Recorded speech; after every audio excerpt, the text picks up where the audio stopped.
Hello again, everybody. Welcome to Aquarius Rising Africa. And we're in true African style again tonight with the gorgeous Amanda Bates. Welcome. How are you? Angel face, beautiful woman, amazing angel for the world. Thank you, Chantal. Thanks for I thank God for sending you. That's definitely something I thank God for. So it's amazing to have you back. Thank you so much. And I'm really looking forward to our conversations tonight as well. So how's your week been? Anything exciting, interesting that's come up for you that you want to share with our viewers before we go ahead? Oh, well, okay. Well, I didn't have a birthday. I wasn't a birthday girl this week like you were. Oh, that's good. Celebrate life. Yeah, that's amazing. I'm so, well, happy birthday for you.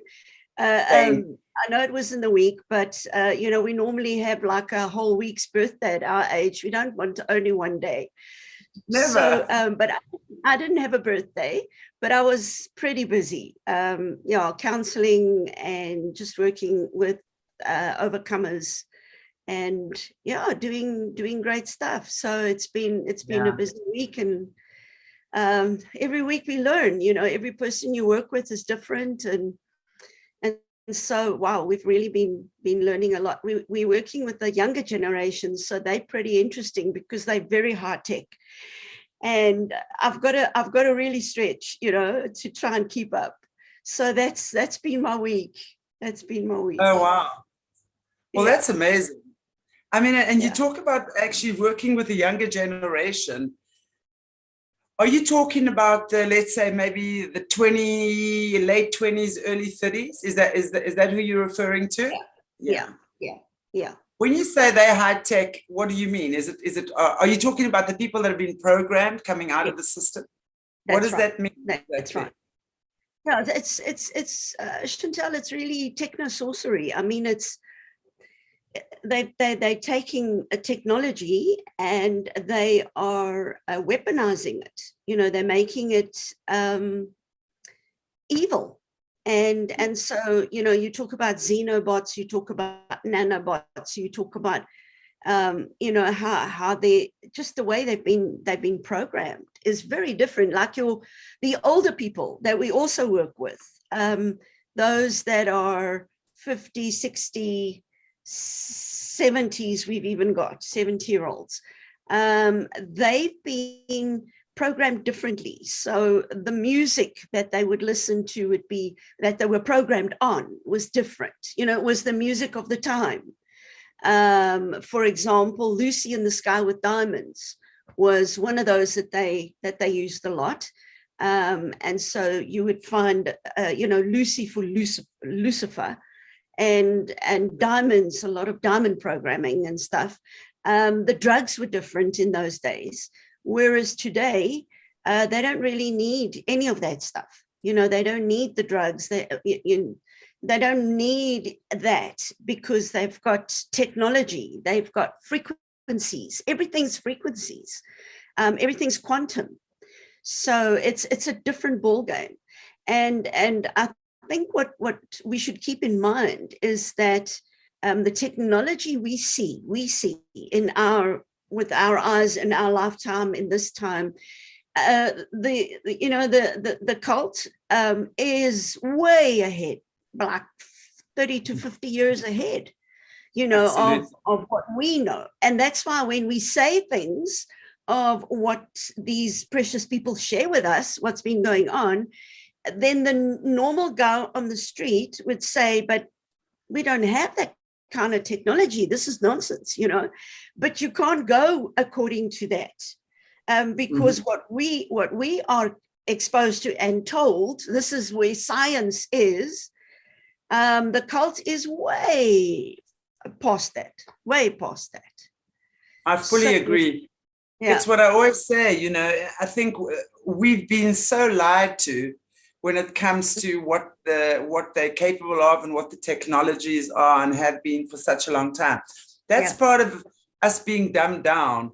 This is we were having just a little bit of a off-air chat beforehand, and it's like we as humans have been so duped and so dumbed down by these smart, as you say, techno whizzes that, and the way they have literally cast spells on humanity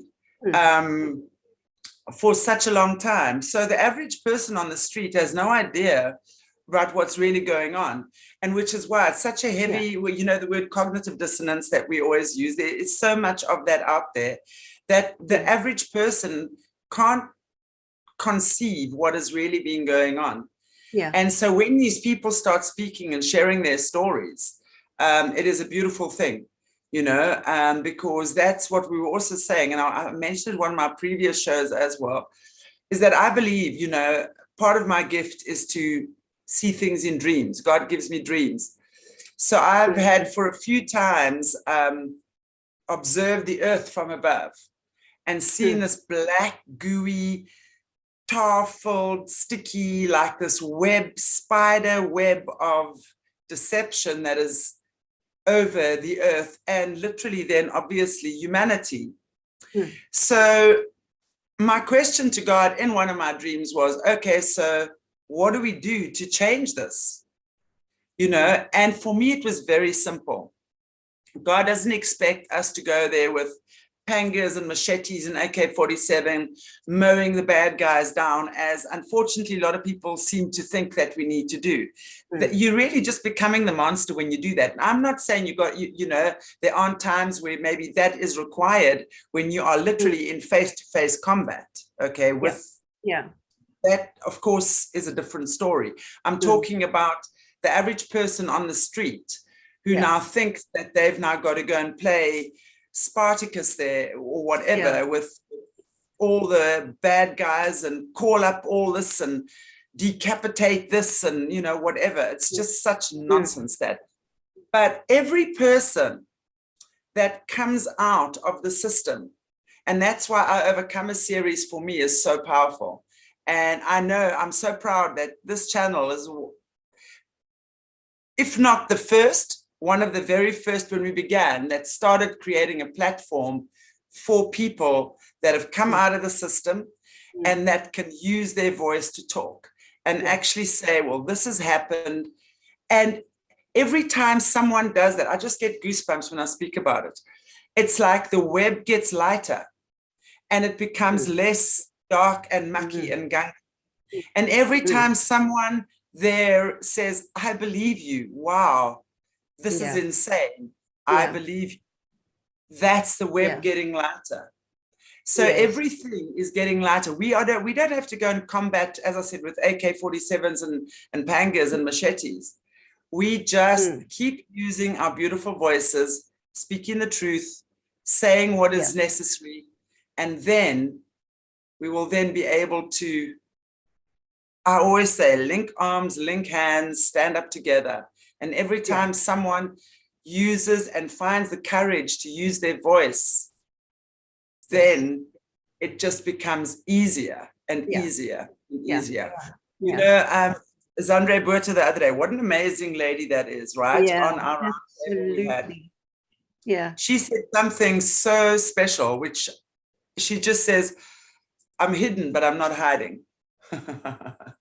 And you know, that is what happens when you have the truth in your heart and you stand aligned with your truth. You don't have to hide, but you are automatically, you have a light that is too bright for these guys to see you type thing, or you are divinely protected. And that is what happens when we use our voices. Anyway, so I think it's a beautiful thing for people to speak up and speak out, and to be able to share their truth and share their knowledge. And that's how we all get to wake up. And, you know, I must say, I sometimes get very impatient with people who are like in denial of this. And no, I don't want to see that. I only want to see the good things. And I'm not ready to look at that. And I'm going, well, by not looking at it, you actually are complicit. Yeah, that's right. We are all here with the responsibility to heal this nastiness at the time that we're in. That's my 10 cents worth. Anyway, we went a little bit off topic there. But it was really good to say that anyway. I think that's good. Yeah. So, anyway, so tonight, what we sort of spoke about bringing to the fore, we spoke about the bloodline curses the last time that I had you chatting with you. And you were talking about praying about it and, in that way, sort of releasing whatever demonic forces are attached to that. And, literally the sins of the father. Yeah. So what happens? The question I have, and there's a couple of questions, but the first question I have would be, let's say that doesn't work, or it's not, I don't want to say it's not enough, but let's say people haven't had the greatest success in that way. Maybe it's helped to a point. And what happens after that? I mean, what would be the next step that someone would need to do in order to release themselves of that? Okay. I'm going to take you through, just like we would do counseling with a person that doesn't know that they've had a history of abuse. And I'm talking, like real deep stuff, and it's hidden. And many times they're so dissociated from what is going on that they really are not connected. They don't know, that there's deeper stuff. So what we do is we take everybody through just like the first sweep, of a broom, cleaning up and sweeping. And so we would look at generational curses, because that's where Satan specializes. That's where his power. That's where he gets his power from. And what is really interesting is that he comes and he manifests himself many times. Even in South Africa, we're seeing that a lot, and that is as a goat. He's the goat god. And so we also know with the whole ancestral stuff, and there's always the goats. They've got goats around, and they do hectic things as well to the animals. And when you really get into the gory stuff of the witchcraft, it's always with a goat. And it was interesting. I was sharing with somebody the other day, and when we look at the price, that when Jesus went to the cross and the price he paid, there are certain things that he did on the Day of Atonement. Is the day that we sort of really think about, what did he do? And Passover is also, he's the Passover lamb, but he was also, what was very interesting, on the Day of Atonement, there were two goats. And the one goat was slaughtered, and they took the blood and they put it on the mercy seat. And the second goat was sent into the wilderness, and there was a watchman that had to watch the goat and make sure that it died in the wilderness. And because if it came back to the camp where the people were, then the iniquity, this goat was called the goat that carried away the iniquity. So every year, this is what they would do. This was, what God would tell the people to do. This was before Jesus came. So they would then slaughter the two goats. The one would be slaughtered and the goat sprinkled on the mercy seat, but the second goat would be sent into the wilderness, and it had to die in the wilderness. So if the goat came back, there would be trouble, because then all the iniquity, the high priest would put his hands on the head of the second goat, and then put all the iniquity of the people on that goat, and then send it away to die in the wilderness. So when you look at the death of Jesus, you see that when he died, he cried out. There was a stage, and he was the high priest, and he was officiating his own death, basically.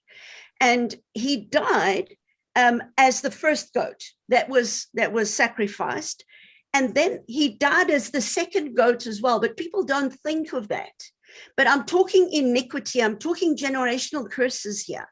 And so that second goat that had to die in the wilderness, there was a stage on the cross when Jesus cried out to God, the Father, and he said, my God, why have you forsaken me?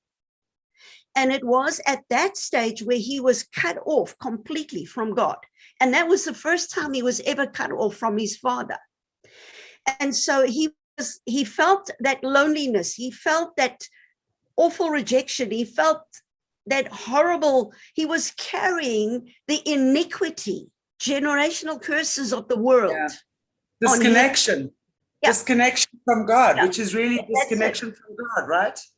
That's it. So as the second goat, he cried out, my God, why have you forsaken me? And then he died. So that means he was both goats. So he was the sacrificial lamb, but he was also the goat that died in the wilderness, that carried away the iniquity. And so when we talk about generational curses, that is why there's nothing else that can take away iniquity. It is only the blood of Jesus that can do that. And so it is important that we understand that. So when people come to us, the first thing we do and we look at, and we go into detail, I take 3 routes. I take that we, our family tree. Everybody knows we've got like a family tree. And then this tree has got roots. And I focus specifically on 3 main roots. And that is bloodshed. So if there's been bloodshed on the family, that brings a major curse.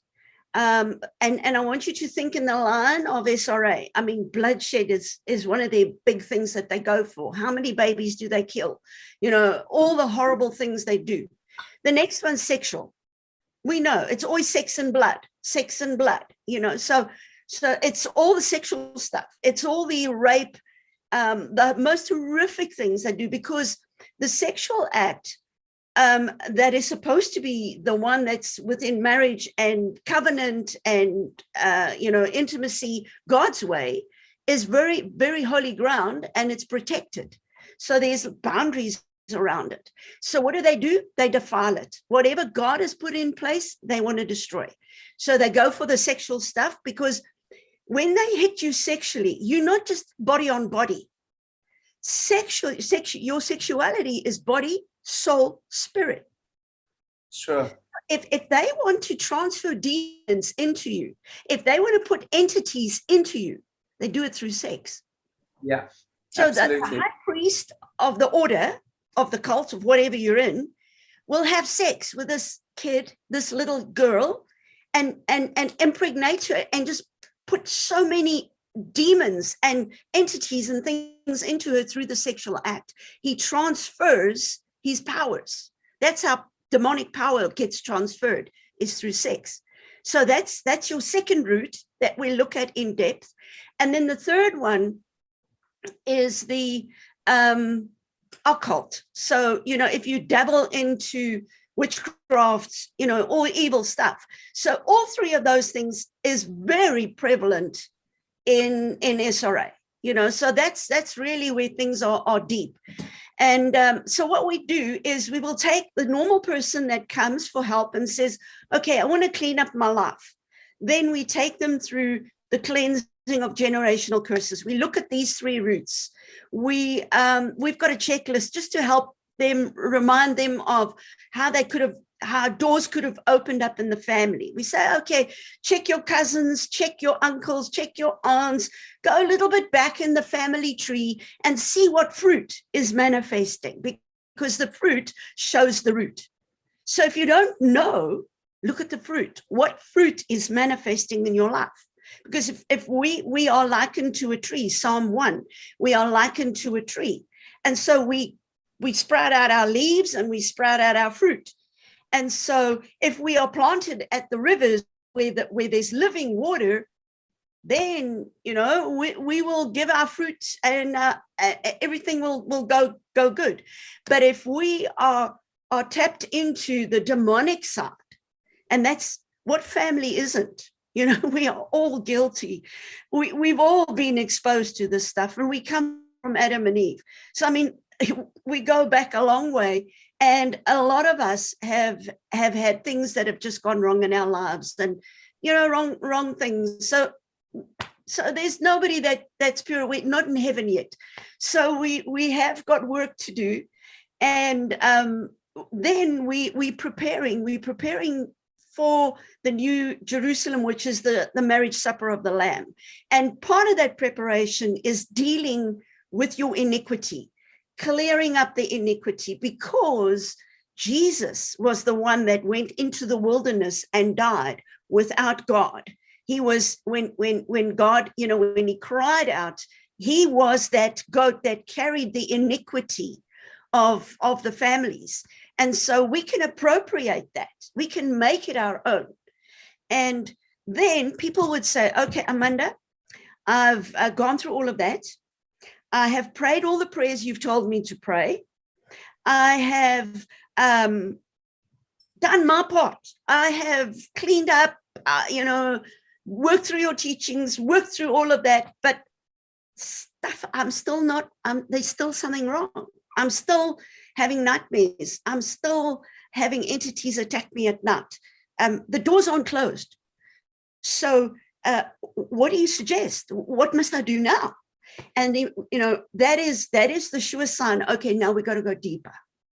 So then we say, no, we've got to start understanding, because just like, sin that has been done to you as a child, you didn't ask for these bad things to happen to you, but it happened. And it was not your choice. And so there are emotional wounds as well, which can be generational. Now, this is interesting, Chantal. I want to share this with you.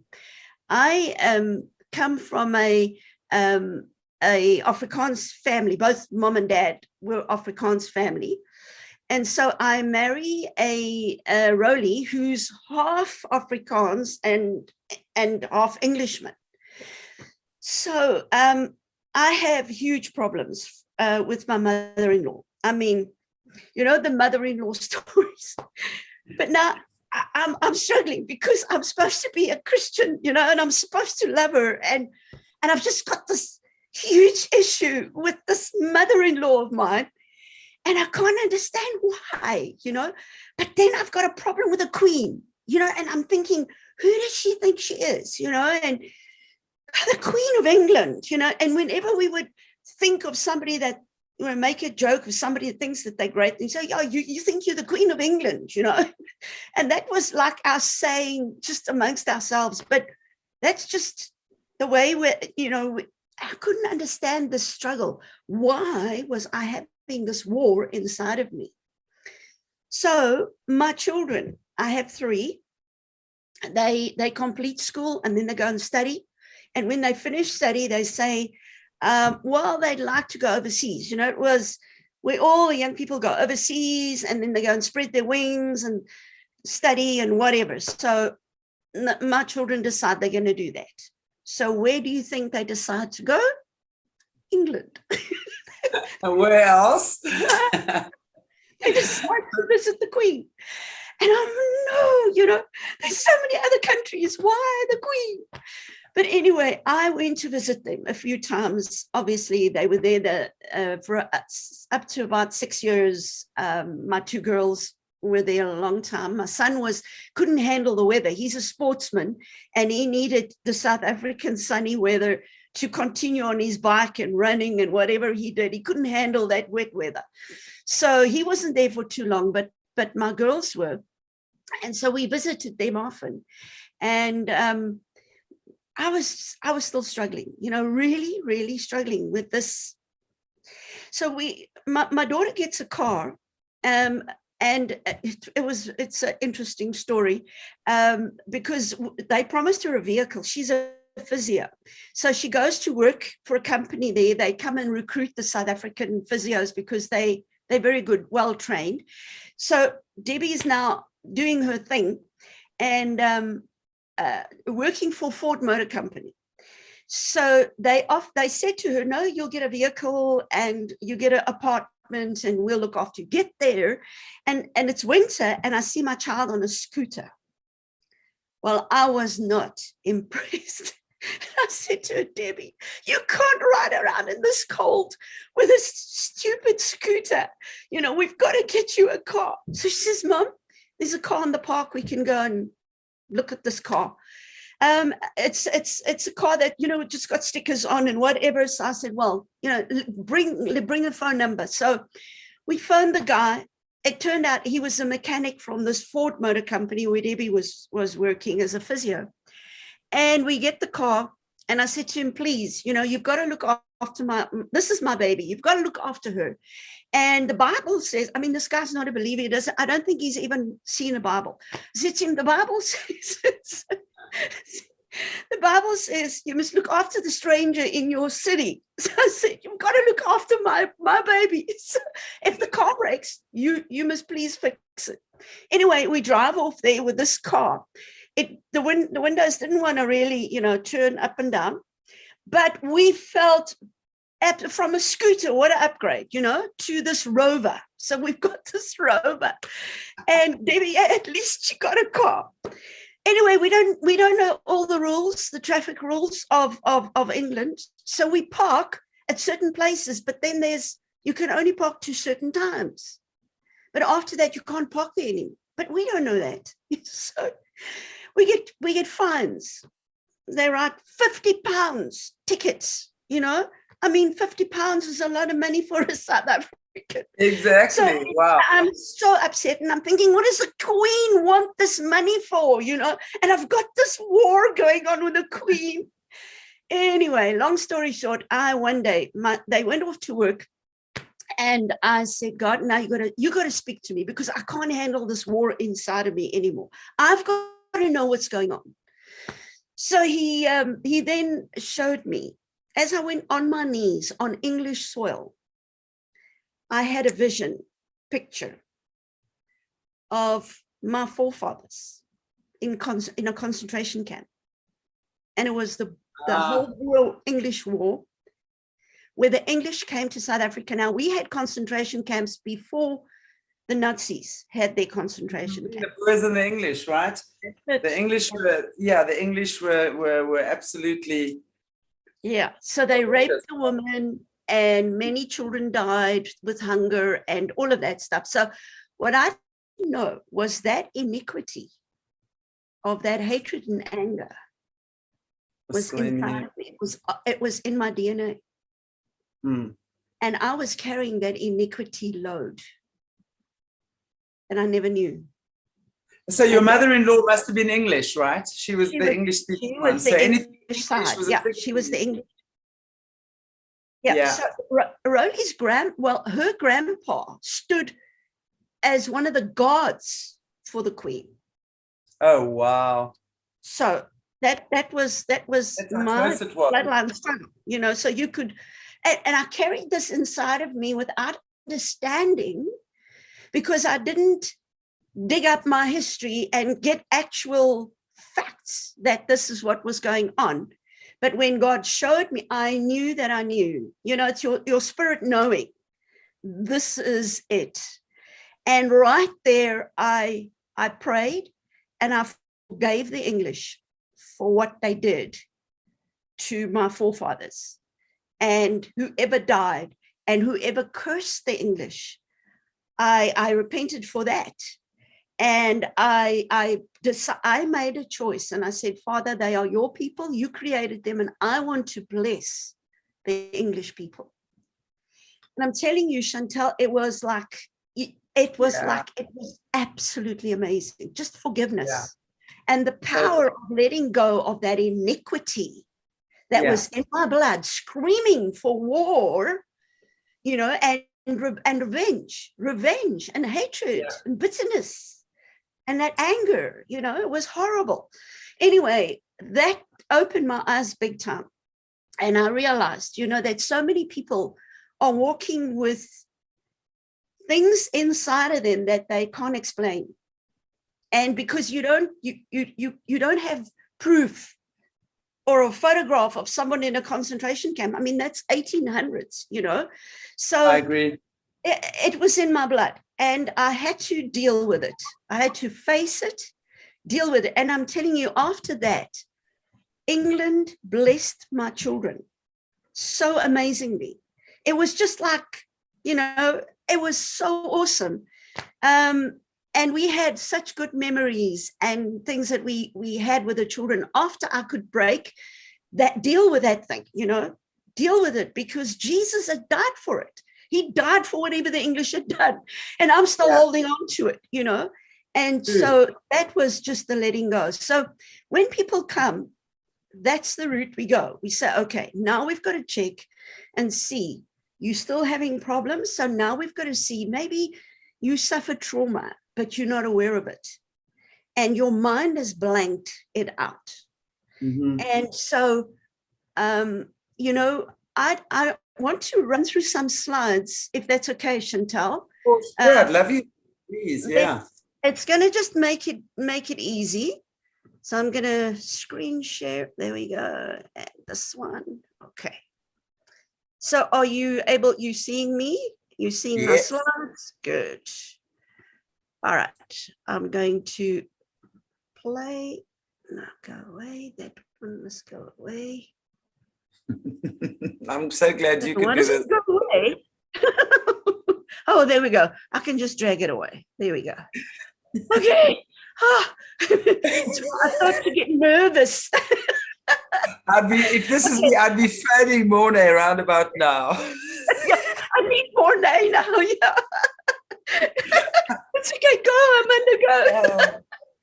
Yeah. Wonderful. So Chantal, this is just my ministry for those people that are interested in finding my stuff. Everything's free, free downloads.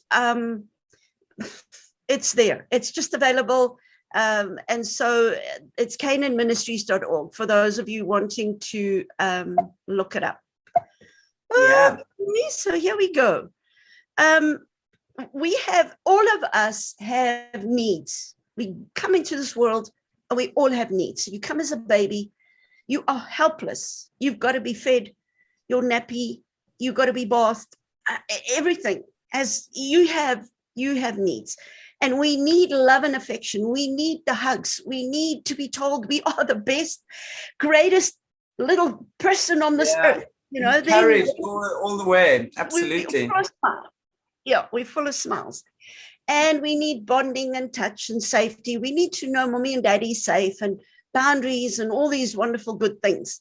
If I don't get that, if that's not part of my childhood, if my mom was an alcoholic, or my dad was an alcoholic,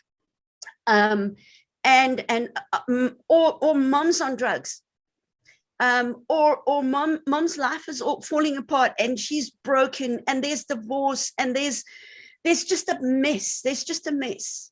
Then her emotions and the way she feels and the way she's going up and down with her emotions, she's going to download all of that gunk onto me.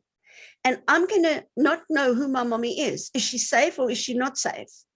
And my little mind is trying to make sense of this nonsense that's going on around me. And what happens is I can create a good mommy, a mommy that loves me, a mommy that smiles and happy. But then there's a bad mommy. Can you see what my mind does? Yeah. To try and make sense. So then when my mommy's angry and my mommy beats me and my mommy hits me against the wall and my mommy screams at me, when all of that happens, then I've got a bad mommy. And I create a part of me that now can relate to her as bad mommy. And I know, stay out of her way. But when there's the loving mommy, when there's the good mommy, the mommy who loves me and hugs me and kisses me, then I've got another part of me that can go to her and she'll love me and hug me. And already as a tiny little tot, I have in my mind, in my crib, I've already split. And I've created a good mommy and a bad mommy, a good baby and a bad baby. So that I can cope. May I just ask you if, while we're just on this topic, would this be the same then? Are we talking as well? Because I wanted to touch on the DID and the SRA. What that means. That's the beginning of DID. Yeah. Okay, the dissociative identity disorder. So would this be the same as that then? Okay. Great. That's it. Makes a lot of sense. That's the very beginning, you know, of trauma. This is now trauma counseling. Yeah. And that's the very beginning of trauma in a little baby's life, is when mom's messed up. And this is, mom is like a perpetrator, but she's not a programmer. So we're not talking SRA now yet. I'm just going to focus on DID. And then I'm going to go over to what the difference is with an SRA person. And so we are talking about trauma. And so it's a mom that's messed, a dad that's messed up. And they, instead of giving me the love and the affection and the hugs and the bonding and the safety that I need, I'm now having this conflict in this broken mommy and daddy and the way they treat me. And the only way I can make sense is to split and have a side of me, a good baby, who will relate to a good mommy. Mm. And a bad baby, because mommy tells me I'm bad. So now I make a bad baby that is now angry and upset with this angry mommy. Mm. So I internalize what is going on the outside. Yeah. And this is something that people really need to understand when it comes to DID, when it comes to the splitting of the mind, is whatever is going on in my outside world, I will internalize. That is plain, straightforward psychology. This is the way we function. This is the way my little brain works. And so I need to understand that whatever is on the outside, so if the perpetrator, let's say the perpetrator is let's say it's I'm going to mention a very cruel, evil man, Joseph Mengele. He was the one that did the programming in the concentration camps. He did lots of stuff. So there are so many that have memories of Joseph Mengele. So what do? They internalize Joseph Mengele. They create a part of Joseph Mengele inside. Yeah. Do you see what I'm saying? And that's just what the mind does. Yeah. To deal with trauma is what is going on. Can I, sorry to interrupt you, but that makes, and if I'm going a little bit off the topic here, we're welcome to put it into abeyance. Okay. But isn't that then also possible how we then become, I mean, let's say Joseph Mengele, the monster Joseph Mengele, then by creating that little part of Joseph Mengele, that means we also have the ability then to become that monster, right? Is that, yes. Would you agree with that? Exactly. And that is, when we get there, just remind me, please, Chantal, because that's a very good point, that when we get to SRA and you have an external perpetrator who is doing evil things to you as a child, you build that perpetrator inside of you. And you become Joseph Mengele. Yeah, exactly. And you then become a perpetrator as well. Yeah, exactly. Okay. So as we progress, we'll get there. All right. Absolutely. So what we then see is we are all designed for joy and love. All right. We're not designed to be rejected and hurt and all these bad things. So, but when our needs are not met, in other words, my mom's got issues and maybe she's on drugs. So she goes on a trip and she leaves me. She doesn't feed me. My nappy, I'm lying in my nappy. I'm screaming and she is way off on a trip and she just leaves me, pulls the door shut and leaves me to scream. And I scream and scream and scream until nobody comes. Nobody comes. And then I eventually stop screaming. And then I lock up. I shut my heart.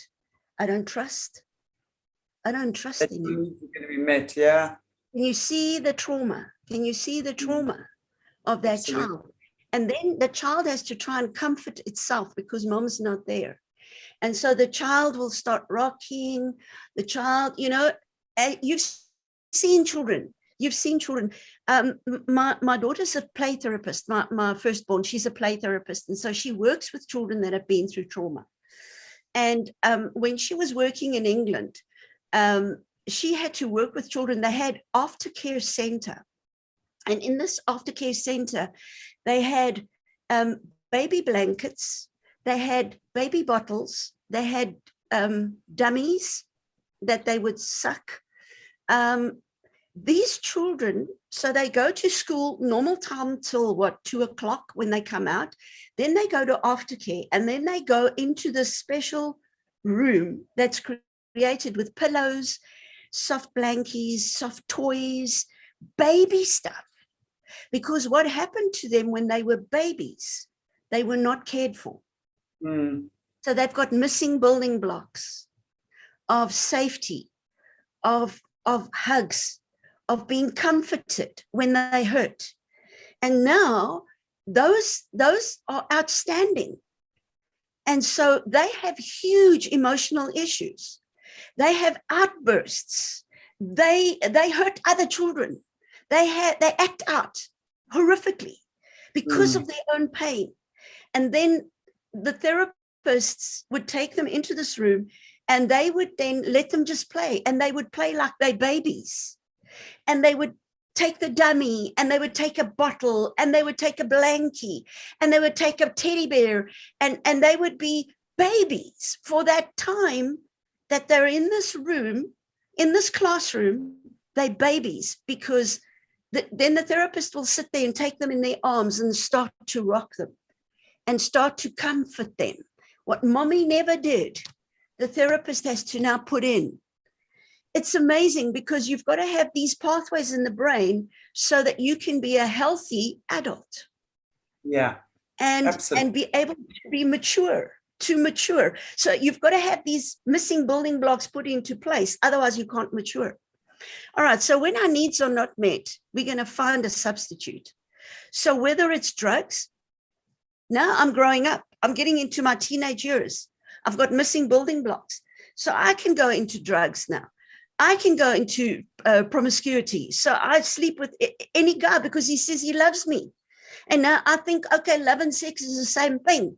So I hop in and out of bed, with guys because this is how they say this is love. I'm so messed up. I'm so messed up because of what went wrong, the trauma that I suffered as a child. Okay, so what we now have is right there, there's the baby, newborn baby. You get born with an emotional bucket, which is your heart, of course. And then you start to fill up your emotional bucket. These are the emotional wounds that come through trauma. And there's a time clock in your life. And I'm just giving as an example, different time periods in our life as we grow up. Then this emotional bucket fills up, but with negative emotions. There's no safety. There's no hugs. There's no, just all the comfort that I should be getting. So what happens? My emotional bucket starts from the crib, get filled up with all these negative things. Rejection. We're not made for rejection.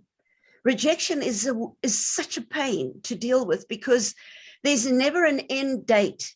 Because once you start with rejection in your life, if you don't get healed of all the trauma that happened with you, and the comfort and the safety and the things get put back into your life, and that the pathways get formed so that you can be a mature adult, you will suffer rejection because everything about you is going to scream, reject me, because you become a person that nobody likes. It's just because of the rejection that has attached itself to you. All right, that's a rejection. Then you grow up and here's fear and hopelessness. And you grow up further, there's shame. You get shamed at school. You get shamed for what you look like. You get shamed for when your body starts developing. You get shamed, about just going into puberty, and you're shamed about, oh, look at your legs, look at your nose, look at your ears. Children are cruel. We get shamed. Then you grow up, and because of all that stuff, the anger and the hatred, and then you start acting out. You start hurting others and biting. You bite other children, and all of these things go wrong in your life. Bitterness. So you can see I'm growing up the whole time, and my emotional tank is filling up. Now I'm an adult, and I'm so inferior. I'm so filled with shame. I'm so messed up. I cannot even think I can keep a job. I don't feel I'm good enough to keep a job. I don't feel I can even do the job. And so I have all these insecurities and all of this stuff, because this is what my emotional bucket has been filled up with. Now, we counseled a little girl. She was 2.5 when she came to this family. This family adopted her. And when she arrived with them, they just loved on her. They brought to the beautiful room, did her room beautiful, painted, gave her every single thing this little girl's heart desired. But by the time she was going into school, she was having learning disabilities, major. She was really struggling with friends. She was biting them, hurting them, hitting them. By the time she was 12, they were going to put her into a special school for children that can't behave themselves. She was getting labeled. They put labels on her saying, she is ADHD, she's this, she's that. She is just impossible. We can't work with her. She can't be in a normal school. She needs a one-to-one teacher. She can't be a normal child. So by the time these parents came to us for help, they were just desperate. They were desperate. They had given her everything. So I said to them, okay, where does this child, what's her history? What's the background? No, we got her at 2.5. I said, well, what happened before 2.5? She has a file. It was thick like this with the social worker. Her parents were both in drugs. To get drugs, the mom had to sell her body. So that the father of the little girl pimped the mother so that they could get money, so that they could get the drugs. So now the child needs milk. They decided to have this child, and here they've got this baby, but this baby needs milk. But they don't want to take the money for the drugs, because it's going to now, that's messing up with their drug money. So they fed her diet pills. Listen to this, Chantal. This is in South Africa. They fed this little baby diet pills not to get hungry. Do you know that when this family got her hair was like candy floss. Her teeth were gone, rotten, gone, because she had no nutrients. She was living on diet pills and then eating whatever scraps they were giving her. They tried powdered milk. It was just a horrific situation. So this little girl was so damaged. But when they took her at 2.5, now you're thinking 2.5 is pretty small. She can't remember what happened. But what they did with her, they groomed her so that when mom was busy in the room with another uncle, they groomed the little girl to get ready with the next uncle who's sitting waiting to go into the room. So they got her and they taught her how to unzip and how to fiddle and play and prepare this man for his appointment in the bedroom with mom. So this little girl was groomed, coached sexually before she could even speak. And that was her life, 2.5 years. So when they got her, this family, they're a very well-off family, lots of love, really, really caring. And they gave her everything. They tried, they took this most broken little child into their homes and tried to see what they can give her a better future. Anyway, what happened was this little girl then, here she's 12 and they're labeling, and she's got to have a tutor. She's got a one-on-one teacher because she's just dropped out on the rest of the schooling. And I said to them, listen, this child, her emotional bucket is so full. She doesn't know it. She can't remember. That's what happens. You suppress it completely. You bury it. Your mind, it's so traumatic. And also you're small. So your pathways aren't formed yet. But she's just buried it completely. It's gone. She herself cannot remember anything of those days. And so we started to work. I said to the mom and dad, if they can organize that the child goes and has a milkshake and just keep her busy, but we got to do the praying and the repenting of what was done to this child. Somebody must repent for that. And they are now legal parents of this child. Are they prepared to do it? They said, sure, anytime. They prepared to pray. So the child went off with somebody that she knew, and she had her time of milkshake and visit. And I sat with the parents, and the two of them repented of everything that I've just told you, the diet pills, the sexual stuff, just the no caring, just the abuse, the horrific abuse that this child suffered. And so they wept as parents, just crying through the prayers as they were bringing this before God and saying, Father, we ask forgiveness where these parents were not parents, and what they did to this child and how they've wounded this child, and all her emotional bucket is so full. Anyway, after a while, we worked through it. I did all the praying and the warfare and all of that stuff with the parents on their own. And then we got the little girl to come back. And I just sat with her, took her hands, looked her in the eyes, and I said, my girl, I hear that you're going through a difficult time. She said, yeah, that's true. I said, you don't want to go through this anymore. She said, no, I don't want this anymore. She said, but I don't know why I am like this. I don't know why I do what I do. Because now she's being accused of sexually messing with other children as well. And she doesn't know why. And what was so interesting was the parents were telling us that every morning when she wakes up, all her bedding is twisted off her bed because she has such a restless nights that she is, churning and dreams and twisting and she just is, her whole bed is so messed up. All the sheets are off. Every morning they have to, redo the whole bed.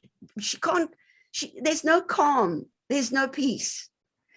And so anyway, I said to her, listen, I'm going to pray for you. I prayed with mom and dad, but I'm not going to go through all those prayers mom and dad have done. So what we're going to do is we're going to pray and we're going to ask God to pull the plug. It's like a bath full of dirty water.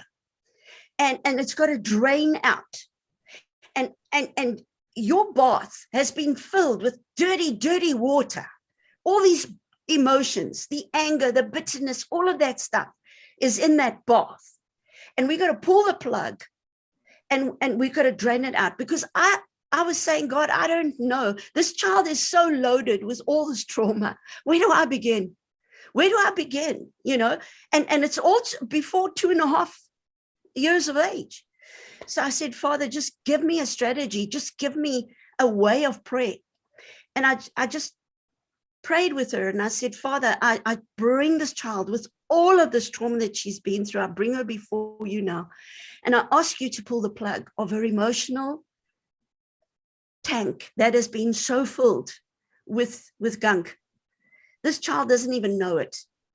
That which was piled on top, the love and all she got after 2.5 years didn't make up for all that emotional baggage and the missing building blocks that she didn't get as a baby. So I just trusted God, and we prayed, and I just waited, and I said, Father, just let all the trauma go, every bad memory, every bad emotion, because every emotion is a frequency. And so she's been carrying all this negative frequency, this negative energy with her all the time that she couldn't explain. And so we just, Father, let it go.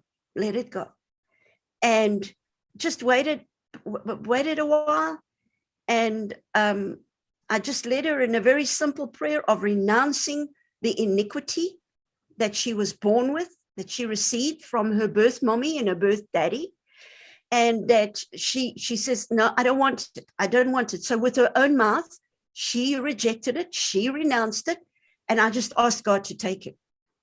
Well, it was amazing. She looked up at me with a big smile, and she says, I think I feel better. And went home, and of course, I'm now, Father, did it work? Did it work? Because it's such a huge trauma. And what was so amazing, Chantal, was that her brother of this family that she was with, he was a big brother already, and he contacted me and he said to me, you will not believe the difference in my little sister. It took a few months, of course, of just processing and working through this, but within 6 months, she was back at a normal school. She was upping her grades. She was doing very well academically. She was settling down as a normal little girl. Her bed, the biggest news was her bed was beautiful in the morning. I mean, obviously a child, it messes up, the bed, but not like she used to twist and turn with, you could see the trauma and the torment. All of that had lifted. And so mom and dad contacted me and said, we got to just let you know. We waited because we didn't know if it was going to work. And we were so disappointed before because we'd taken her to all the best who's professors and whatever. And we couldn't get this child, just to be normal. And we waited to make sure that this is going to be okay. Yeah. And that was the story. So it just shows you how important this time of our life is. So unfulfilled needs are transformed into emotional pain, which is the frequency, that negative frequency. And I think I'm going to just go off here, and then we can. I'm going to just go back so that you and I can continue talking. Okay. So, Chantal. That's amazing. Yeah. That truly is amazing. And that is so, it's really just so from what, that is really that spiritual connection to God, to know that, and, again, with everything, it's there's nothing more powerful than that connection to God. Yes. Because when we disconnect from our source, from God, yes, that's when things go wrong. And and I'm just seeing how that's working out in this day and age as well. When we are disconnected from our trust, from our true spiritual awareness, and decide to do that, isn't that, I'm just seeing the connection there with what's happening globally as well, that disconnection from God, the trust, the knowing that you are free, you are sovereign, you are powerful, you don't need anything, you are healthy, you are well, all of these things. But instead, because of the fear and the disconnect from that truth, Yes. That's when we go for that. Literally selling our soul, isn't it? Isn't that a form of selling your soul? Wouldn't you agree with that? Yeah, absolutely. So this little girl was DID. So she had dissociated because of all the trauma that she'd been through. I mean, the first 2.5 years was just horrific. Diet, abuse, all of that stuff. So her little mind split. And so here she's in all these different parts. She's got a sexual part. That's why she started messing with the other kids. Yeah, of course. So she academically, she was struggling because she didn't have the pathways, because you've got a right and a left brain. And then you've got a middle bridge part, which we call the corpus callosum. And the right and the left brain have to talk to each other. But what happens is with DID, the pathways get distorted. And so I struggle academically. I struggle I can be bright. I can have a bright IQ, but I can't write down like a comprehension. I could maybe not even read because my brain isn't functioning properly because of trauma. Yes. So, it is, there's one of the survivors, one of the overcomers that we're working with, and he's not the only one. Of so many of the others cannot read. Like, he cannot read the Bible. He cannot read, if I tell him to read teachings, he can't.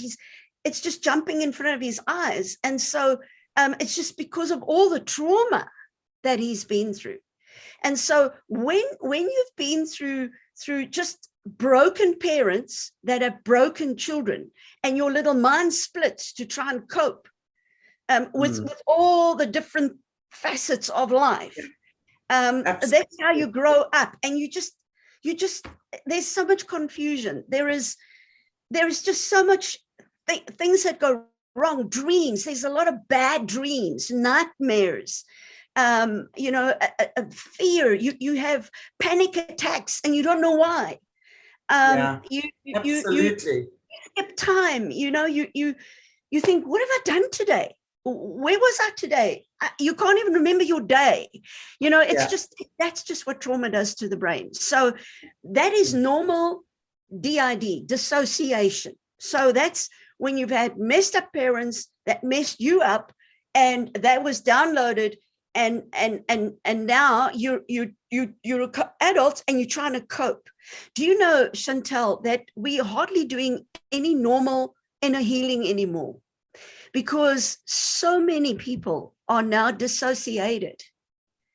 Our street children, I work in prison as well. So working with the guys in prison, they are stuck. They have some parts that are little children. Yeah, absolutely. You're sitting grown-up guys in orange overalls, their prison uniform, and they also academically struggle. They just struggle to cope, just with life. And they were sniffing glue as little children on the streets. So what happens is they go onto the streets, and if they're not picked up within 24 hours, so we have workers that walk our streets to see if they can see a strange little face that's now suddenly arrived on the streets. And they've got to get that child within 24 hours, get the child off the streets and into a place to get help. Otherwise, you've lost the child. 24 hours, that's it. That's your window. Wow. And then this child gets taken up into the system of the streets.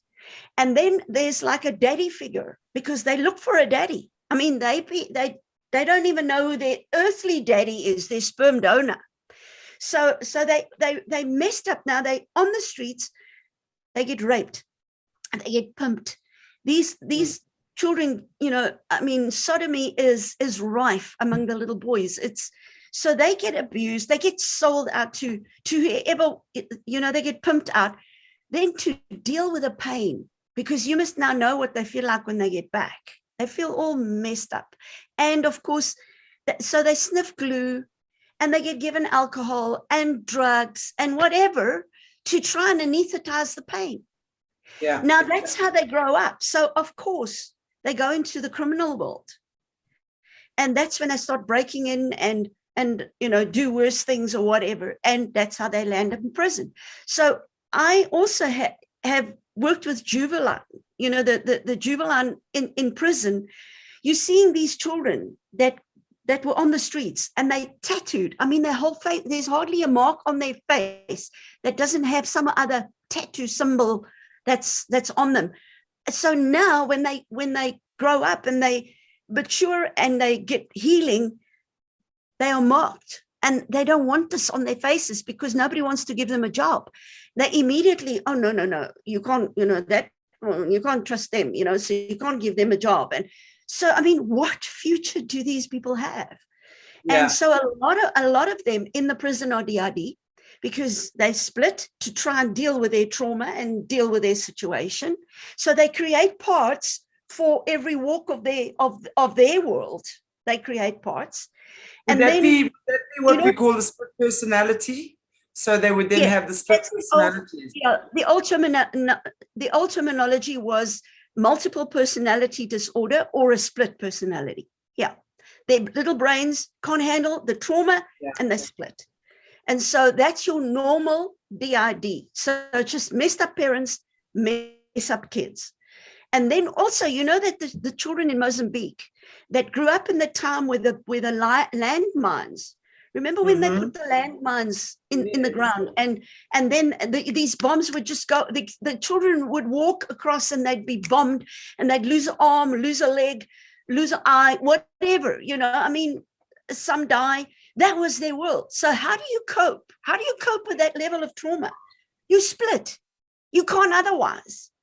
And so that's DID. And that's why I'm saying to you that the counselors, your counselors, not only your psychologists that are trained professionally, I'm talking about just people that are prepared to pray with other people that are broken, need to know what DID is. They need to understand this because it's so rife. In our lifetime, it's so rife. And so you need to know how to minister to these people that are so broken. So now you've got DID. Now, the difference, if you've got, so now you've taken them through the bloodline, you've taken them through everything. Now you start looking at deep emotional, you start looking at trauma. And you see, was there trauma? You start doing, there's certain tests that you can do with them, questions that they answer, and you can then see, okay, there was trauma. There was definitely a level of trauma, and there's definitely a level of dissociation. But dissociation is on a scale. So you can have one or two personalities, or you can have 2,000. Yeah. Okay, so it depends on the level of trauma. So you determine and you help this person to deal with the fact that there were so many missing building blocks, so much trauma, so much brokenness. Now I want to move over to SRA. You've been doing a lot of interviews with JC. You've been doing amazing work, Chantal. I really want to honor you as a sissy in South Africa with me. To say to you, it's just beautiful because I've been in this game for a long, long time, many, many years. And we've had to whisper. We've had to do this behind closed doors. This has been a secret. You couldn't talk about this stuff. And to then navigate your way, to try and find help, to try and find what's going on here. How do I help this person that's explaining to me demons come and attack them at night and choke them, and demons do this and this and this, and they're dreaming of a ritual that they're in a forest and they're wearing these black capes and they're chanting and they're walking around an altar and there's someone lying on an altar, and they start describing these things to you, but they whisper it to you because they're so ashamed.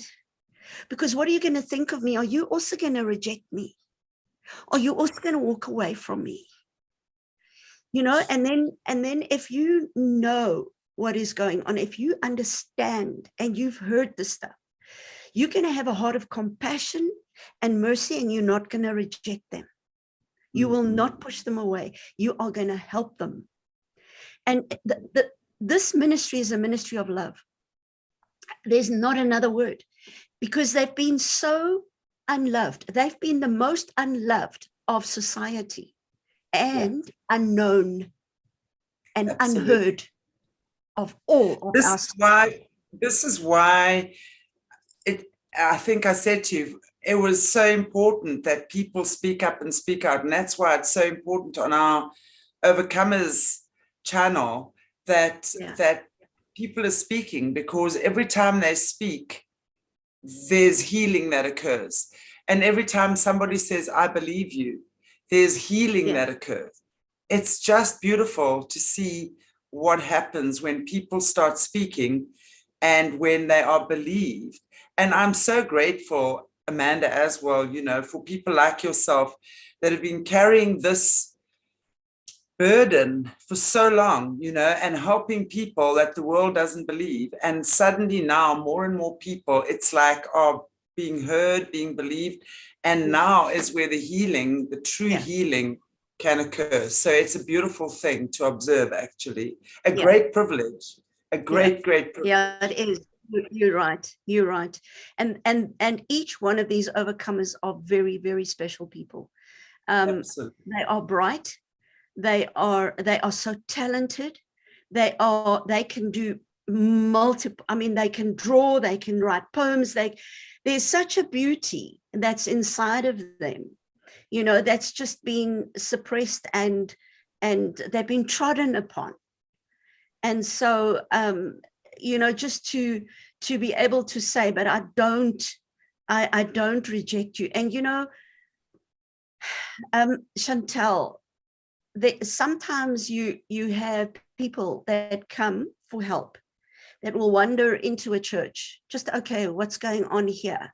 We had it in Germany quite a few times, because the church where we were, at the bottom of the church, it was like a huge shopping mall. So we were in the top, and the bottom was a what they called a rockfabriek. But this is, now think German, rockfabriek. So it's a rock, it's a disco, it's a rock. Okay. I thought you meant a dress, Rocky. So did we. When the first time we heard this, we thought dress is great, you know. Exactly. It's quite a wild place where drugs flow and alcohol and whatever. So anyway, when the music quietens down in the church and I start talking, then the building still goes.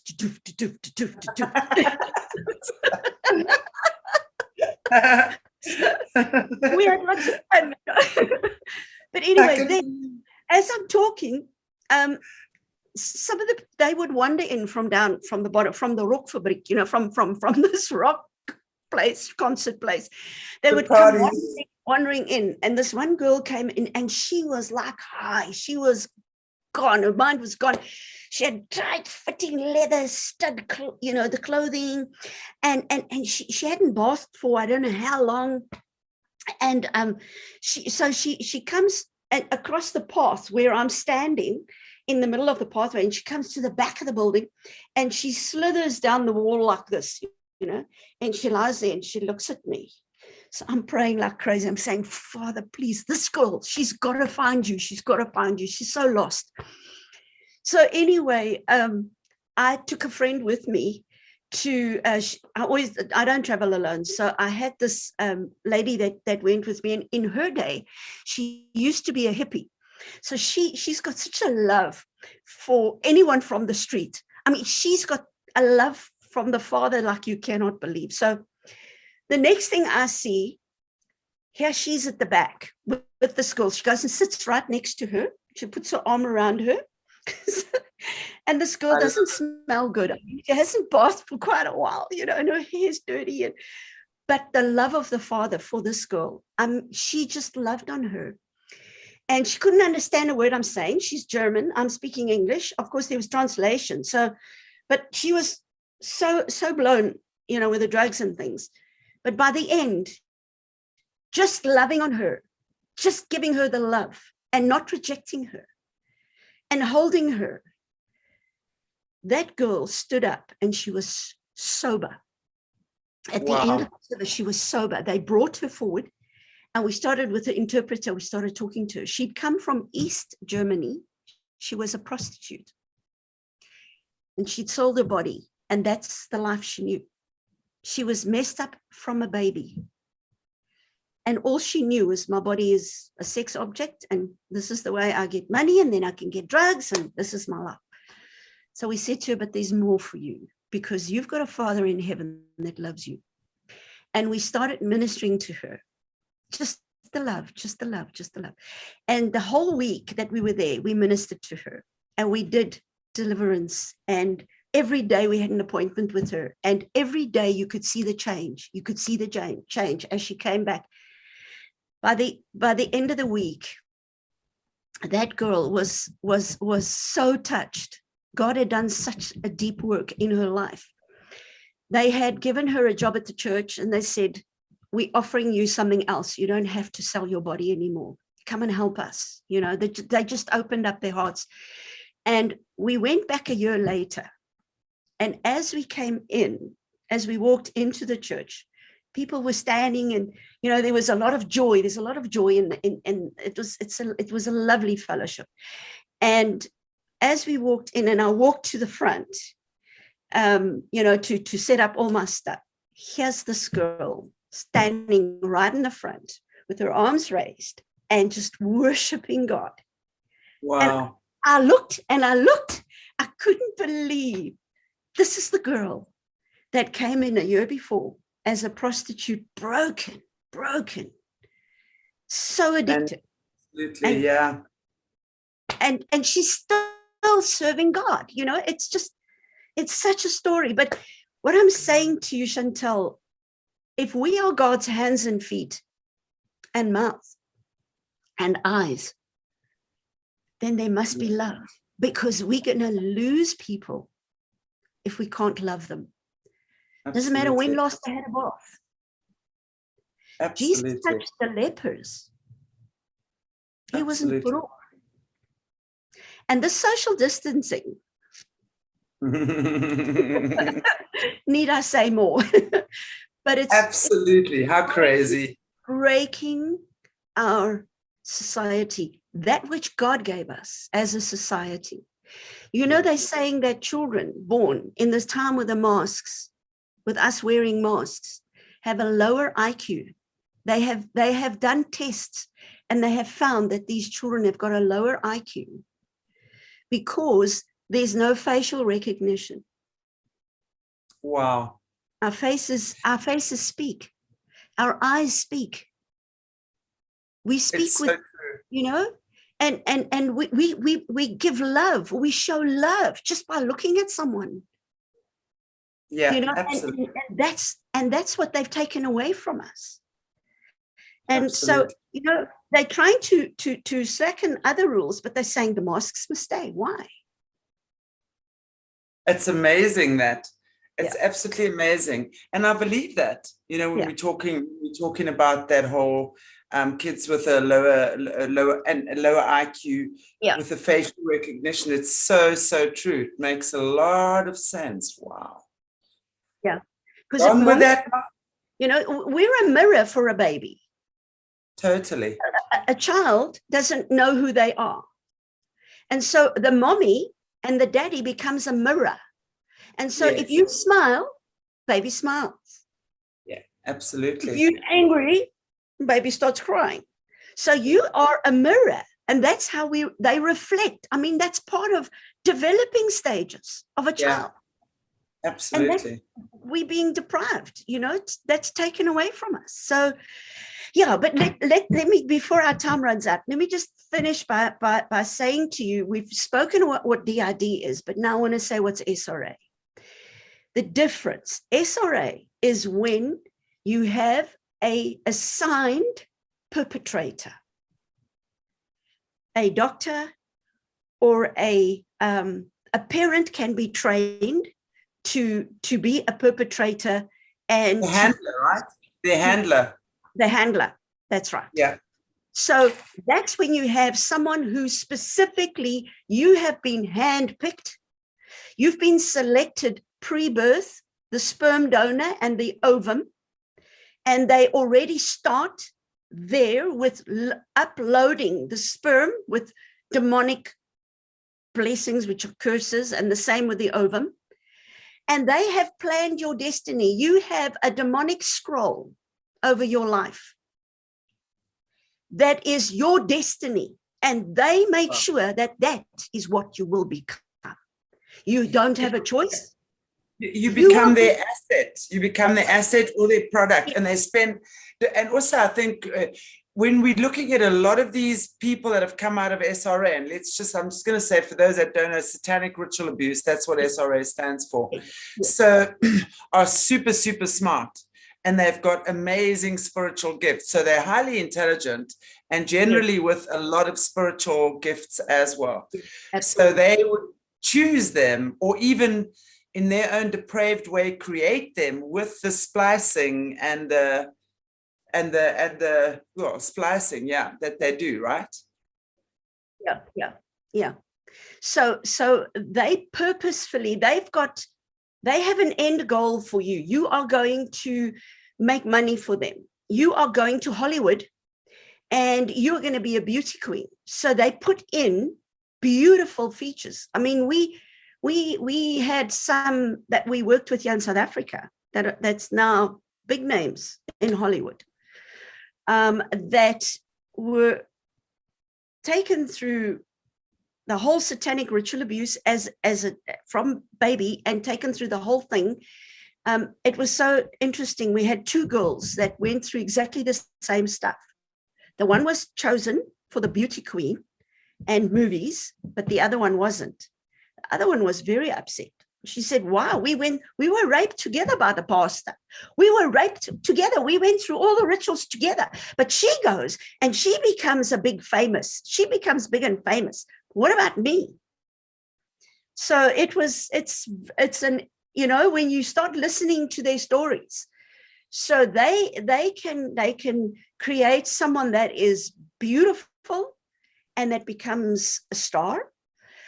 You can become very wealthy, and you can make lots of money, and you can control nations. We're working with people that are so highly programmed with money that they can shift money around, and they know exactly what's going on with the stock exchange, and they are trading, and brilliant. So they've been trained, they've been shaped, they've been enhanced, they've been given supernatural powers by the entities to do whatever the demonic scroll said. But how did they get there? It's the weight of the iniquity force on their bloodline. So you've got your DID, which is also iniquity, but obviously the scale, they lower down on the scale. Whereas if you move to SRA now, this is purposeful. Yes. This is chosen sperm. And we work with royals, with royal blood. And we know the mess, the junk that's on the royal blood lines. You know, how much interbreeding and craziness and all of that stuff is there.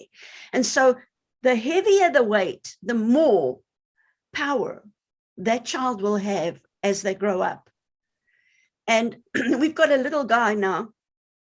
Wow, he is working with dragons. This is now the very young generation. He's below 10 years of age, and he's got a couple of dragons. Now, you tell that to a normal person, they think we're crazy. Yeah. Wow. He's got dragons. He's got powers over dragons. So, wow. I mean, you know, this is where we are, and where we have to, if we want to help, if we want to be effective, we've got to start understanding this stuff. We've got to hear their stories. We have to listen. And more than anything, we've got to wake up to the fact that this stuff is real. It exists. Yeah, it's not some fairy tale wonder horror story that you know, we have to wake up to the reality that these people have been doing this for a very long time. Yeah. And that unfortunately the highest and the most respected elite are the ones perpetrating this, you know. Yeah.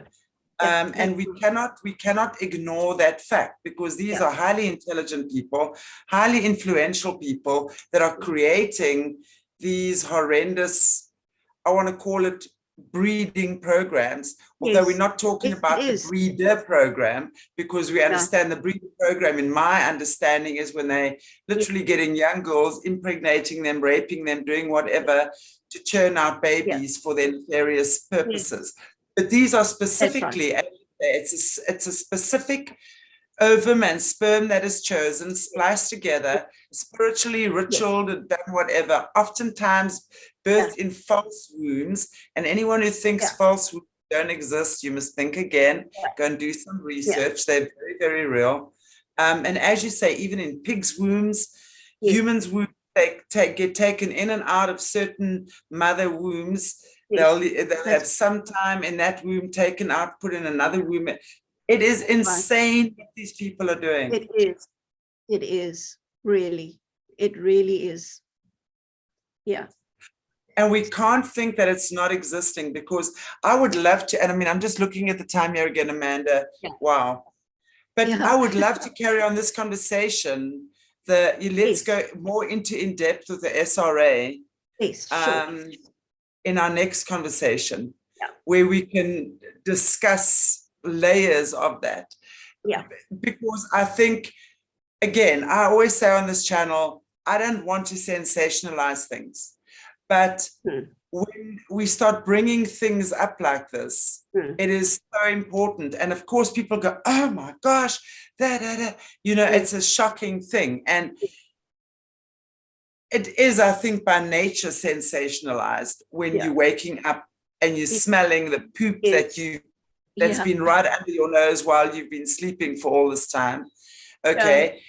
So it's about understanding the different layers, why they're doing it, how they're doing it, and how we can be aware of it and maybe recognize it, and how we as ordinary citizens can maybe be more compassionate, be more understanding, and actually understand that there are thousands of people that this has occurred to, walking around amongst us, that you wouldn't even begin to recognize. You wouldn't even know it. It could be the kid that sat next to you at school for 4 years in high school. Exactly. Yeah. That had weird behavioral, I mean, gosh, if I just think back to being in high school and stuff like that, and there were so many kids that came to our school and I was at boarding school in the Karoo, from broken homes in the cities and stuff. And I just wish I'd known what I know now, because I would have probably recognized a lot of these symptoms of which we're speaking now.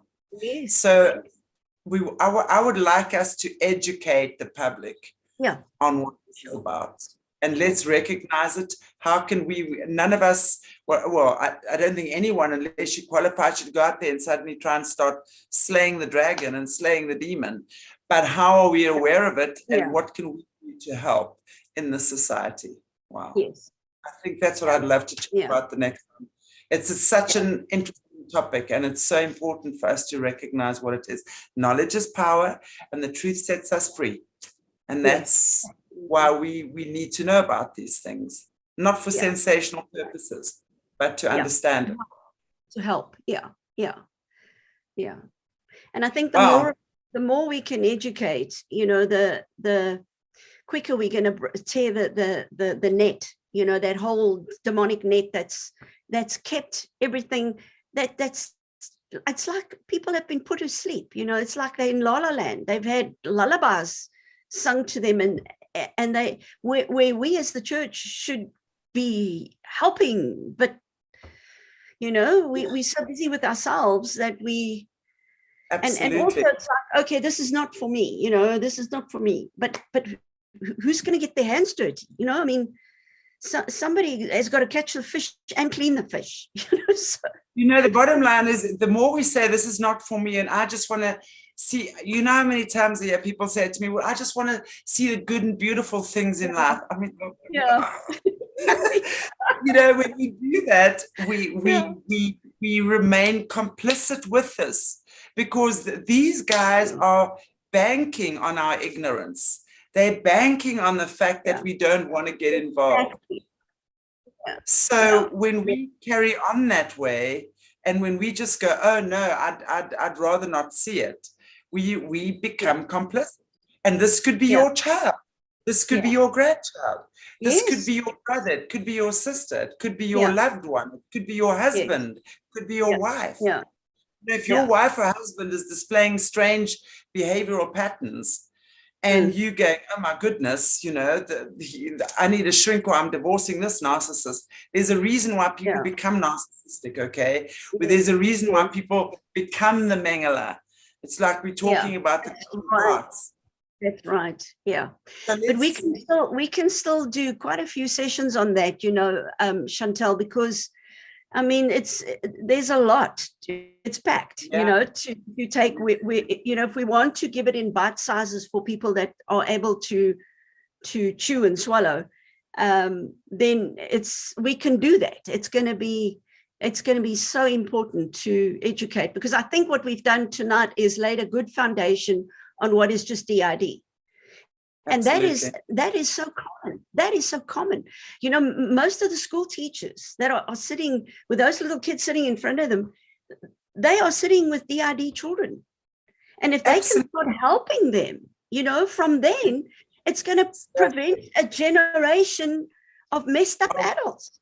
This is exactly the thing. We start with the kids. You know, that's what my son kids stuff that Mona and I are doing.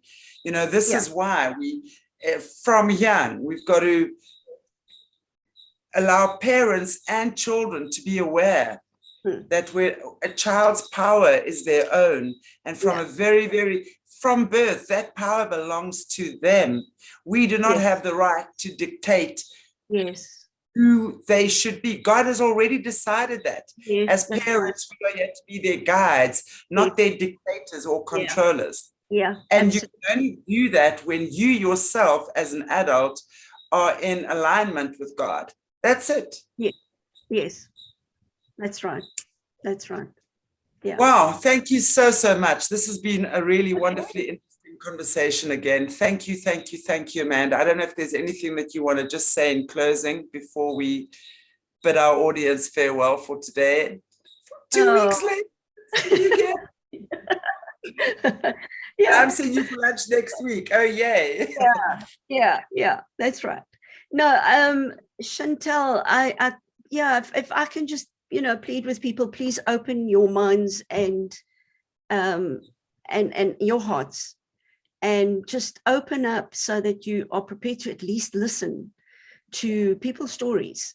And it's not one person talking, it's not two people talking, it is all over the world. People are talking. And the more we become aware, and the more we are, you know, we're not ignorant anymore, because, you know, ignorance is how the enemy can mess with us. So if we're not ignorant anymore and we are informed and we have knowledge, then we are at least able to maybe not help, but direct people to get help and to say, but I understand what you're saying, you know. Just by being open and receptive to someone saying, you know what, I believe you, I know what you're saying is true, I'm not equipped to help you right now, but let me hold your hand and we'll find someone. That's all it takes. No one's expecting you to fix anyone. Just be that open place where someone feels safe. If it means opening my lounge tonight for you to come and talk for an hour and just share your heart while I'm just sitting there making you tea, that could just be what it takes for that person to cross that bridge to heal. That's it. Just to be able to be aware. Wow. It's a very lonely walk for the overcomer, for the survivors. It's very lonely, and they really need support. Just someone you have coffee with them, whatever, you know. What these people have been through, and I mean, I've just been working and talking to overcomers now for more than a year. Okay, I've been a healer for 20 years, and I've definitely come across horror stories. And in hindsight, I can definitely know that a lot of the people I've worked with in the past actually have had this kind of stuff happen with them. So it really is amazing just to be able to just understand and be there and not judge, just be there. Yeah, that's what we require. Yeah, and what these people have been through is beyond horrific. And they did not ask. No, they didn't ask for this at all in their lives. It's not something they chose. Nobody would choose it ever. It is so horrific. Let's be there, and I look forward to having you back in 2 weeks' time. So I want to say thank you to our beautiful viewers, as always, for supporting our channel and listening and being open-hearted and open-minded and just being cool. Thanks, guys. Take care. If you haven't already, please give us a like, a share, and a subscribe. We're on Facebook, BitChute, Twitter, Telegram, and Odyssey. And we also have our new solutions channel now as well, that Amanda, I want to speak to you about just after this, that we're taking, because on Aquarius Rising Africa, we bring up the ugly stuff. And on the solutions channel, we now create a bridge to find solutions for that ugly stuff, and we turn it into something beautiful. So the alchemy of the spirit. So yeah, thank you so much, guys and girls. We love you madly. Mwah. God bless. Well, hello again, everybody. It's Magical Monday, which means it's Australia Day. Welcome to Aquarius Rising Australia. So good to have you guys back with us, beginning in the new week, although I know it's the end of your day there in Aussie land. But as usual, I am so happy to welcome our beautiful Gabbi back. And we have Aishe with us as well, who... Wow, just from what I can see in your background there, Aishe, beautiful art, just so much on the inside of you that you express, which is absolutely beautiful. Very excited to hear about your story, because I know you've had quite an interesting story just from what we've been chatting about off air. But I'm not going to blah too much here from my side, so I'm gonna hand over to you, and I know what I'm just gonna chime in as and when I have a question, but definitely will be handing over to you. So good morning, Gabbi and Aishe, welcome. Hi, thanks for having us as always. Yes, it's so wonderful. Love having you guys. It's such a beautiful way to start my week with Australia. From down under. Yeah, exactly. Wonderful so work, because it's urgent work, and it's got a sense of urgency almost, hasn't it, to do these at this present moment. To do these. So thank you very much for the opportunity for this. Oh, absolutely. It's such a beautiful time. We were just saying as well, you know, speaking with Fiona Barnett a few weeks ago, and also with Rachel Vaughan and a number of the other overcomers, because for so many years, people were not believed. And now they are being believed. For me, that has got to be the most exciting thing. I know how frustrating it is just for me, being the host of a channel like this. And when I get told I'm a conspiracy theorist spreading misinformation, you know, I mean, I know how frustrating that is for me. I can just imagine what it must be like for someone who has lived this and who has been at the hands of these perpetrators for so long. And especially when it's the elites and the royals and the what have you, and everyone is bowing and curtsying and just can't get enough of this beautiful family. Meanwhile, back at the ranch, one would know exactly what's really going on there. So I'm rejoicing for all of you that are coming up and speaking out and being believed, and your stories are being heard, they're being respected, you're getting credit for the truth that you're putting out there. I love it. So a great big thank you, not just to you today, Aishe, but so many of the other people that are using their voices now. It's very powerful. And I think we're just for each other, because I learned so much from hearing I know a lot of the people you've interviewed, and I've watched all the interviews, but I learned something from everyone, and also can connect the dots to my story. I'm about a generation older than most of the ones you've interviewed, and that actually gives me a bigger backstory of the big picture. It's so beautiful to see that space growing for survivors to be heard finally, and it's growing all over the world. So, you know, that's our beliefs and our culture changing, which is in turn going to change the world, which is really exciting. Yeah, we're so excited to get into your story, Aishe. Aishe has just been a phenomenal advocate for survivors of satanic ritual abuse and MK Ultra, and really connecting the community of advocates, even working with our Aboriginal peoples as well. And she's just so determined to expose this big little lie that gets kept down, you know, by our systems, our politicians, our media. And it's so fantastic to see so many advocates like yourself speaking out all over the world and getting this information out as well. So thank you for joining us today, Aishe. Okay, well, I thought today I'd start off by just talking a little bit about what it's like living with multiple personality systems. I have dissociative identity disorder, but I also am on the spectrum of all the amnesic barriers and depersonalization, derealization, face recognition of people, all sorts on the spectrum. And also, as well as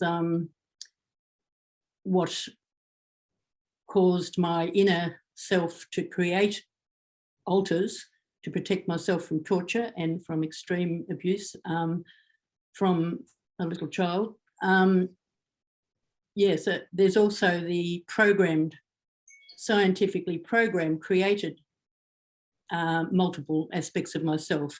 So a lot of people think everyone with DID has been programmed with the trauma-based MK Ultra, but that's not necessarily so. I've got both. I'm lucky. At first, when people in therapy, when people are looking to help people who've got DID, they use a therapeutic process which should be anyway different to people who've got MK Ultra trauma-based, programmed, military programmed, scientific, frequency-based.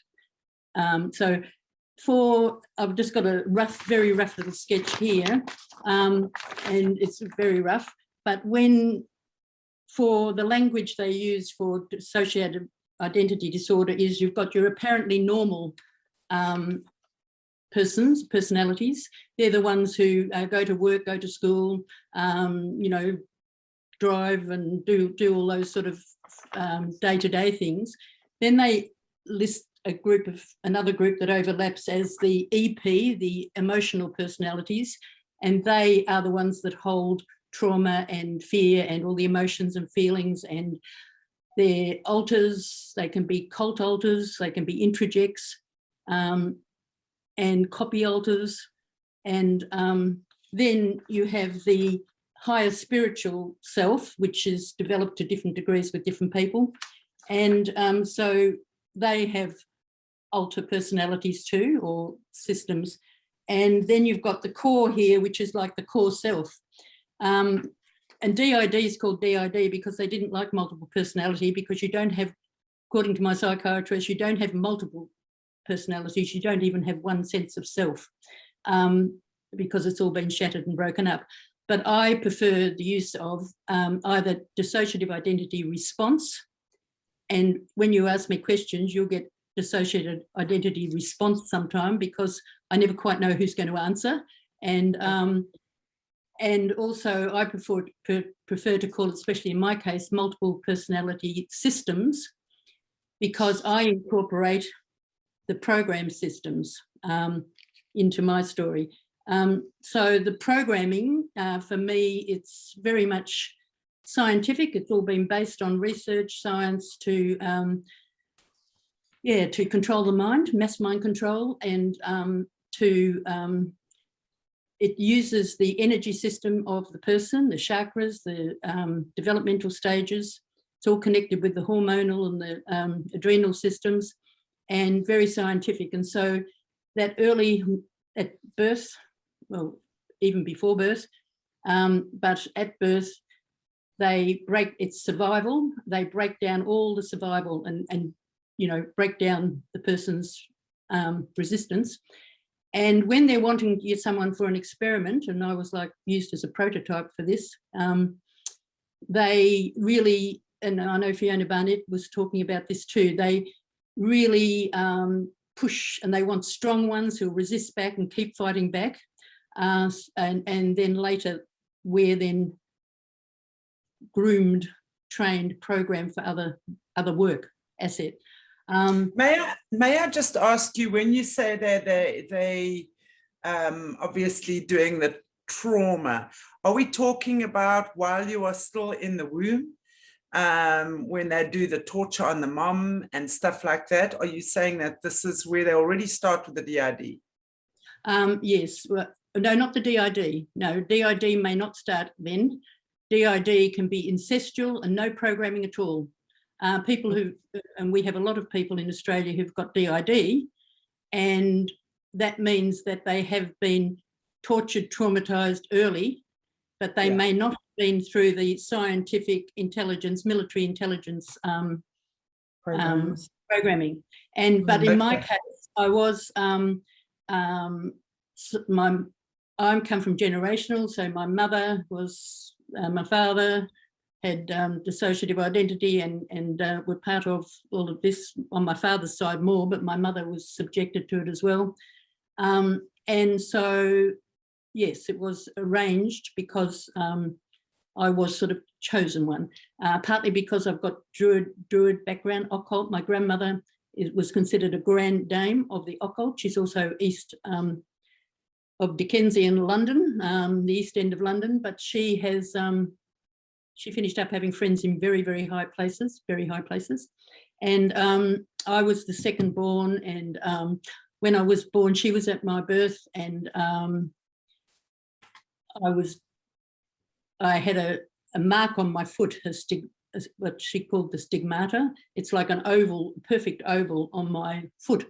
And so it was very much, I was the chosen one. I was born into this Druidic occult, same as Churchill, the Thule Society, Hitler, Mengele. They were all part of it, the Druid occult, which is the tree of life a bit, the Kabbalah.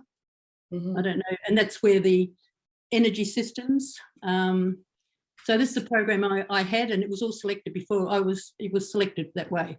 So so programming is if you're being programmed for a position, I was being trained to almost replace my grandmother. My name was Diana, and that's got huge significance. Anyway, that's so that gets into family story. So I'll just stick with the whole programming is all to do with the different energy systems of the body. So the frequencies and the electromagnetic field, and that's what we're seeing now happening, the frequencies of all of what's happening now. That's why I'm really talking about the frequency. So when it comes then to, so as the survival is food, warmth, all the things, bonding. The root chakra stuff. The family, the love, the connectedness. That's right. And then you have, and so you're put in, freezing cold things, no clothes on, you cry, no one comes, or you react and you don't cry. The mother is made to hit you, beat you, push you away, and then you get the groomer comes in, and this is a pattern. It's not by accident. So yeah. Anyway, then when you get round near the 4 age, where you've got the sacral energy system, and that's part of the sexual energy, the flow of blood and lymph glands, and you've got the Kundalini aspect. That's when the mind control that I had, which was Mengele, was the chief one at that stage, and that's where that you get that rectal anal shock, which blasts open vasovagal shock, it calls, and it just blasts that, and it blasts open, goes right up the spine and blasts out. And so they really are working on the chakra system already. So they're actually using the human energy system from when you are born, literally to destroy your energy. I mean, you know, obviously when we understand the chakra system, it's about keeping your energy in harmony, in tune, etc., etc. That would be the aim.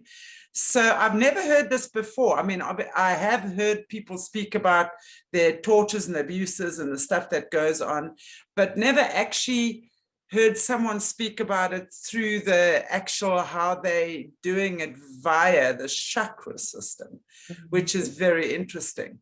And it's very interesting to me. Like, I'm discovering things all the time, but I found out, I didn't find out, I've always known from about the age 4, 5, I've known all about the endocrine system, the hormonal system, the chakras. This is a little child. And I think I was being taught that because I was taught to be a trainer, a programmer. So I was a guinea pig sort of for this. And also I was trafficked for experiments.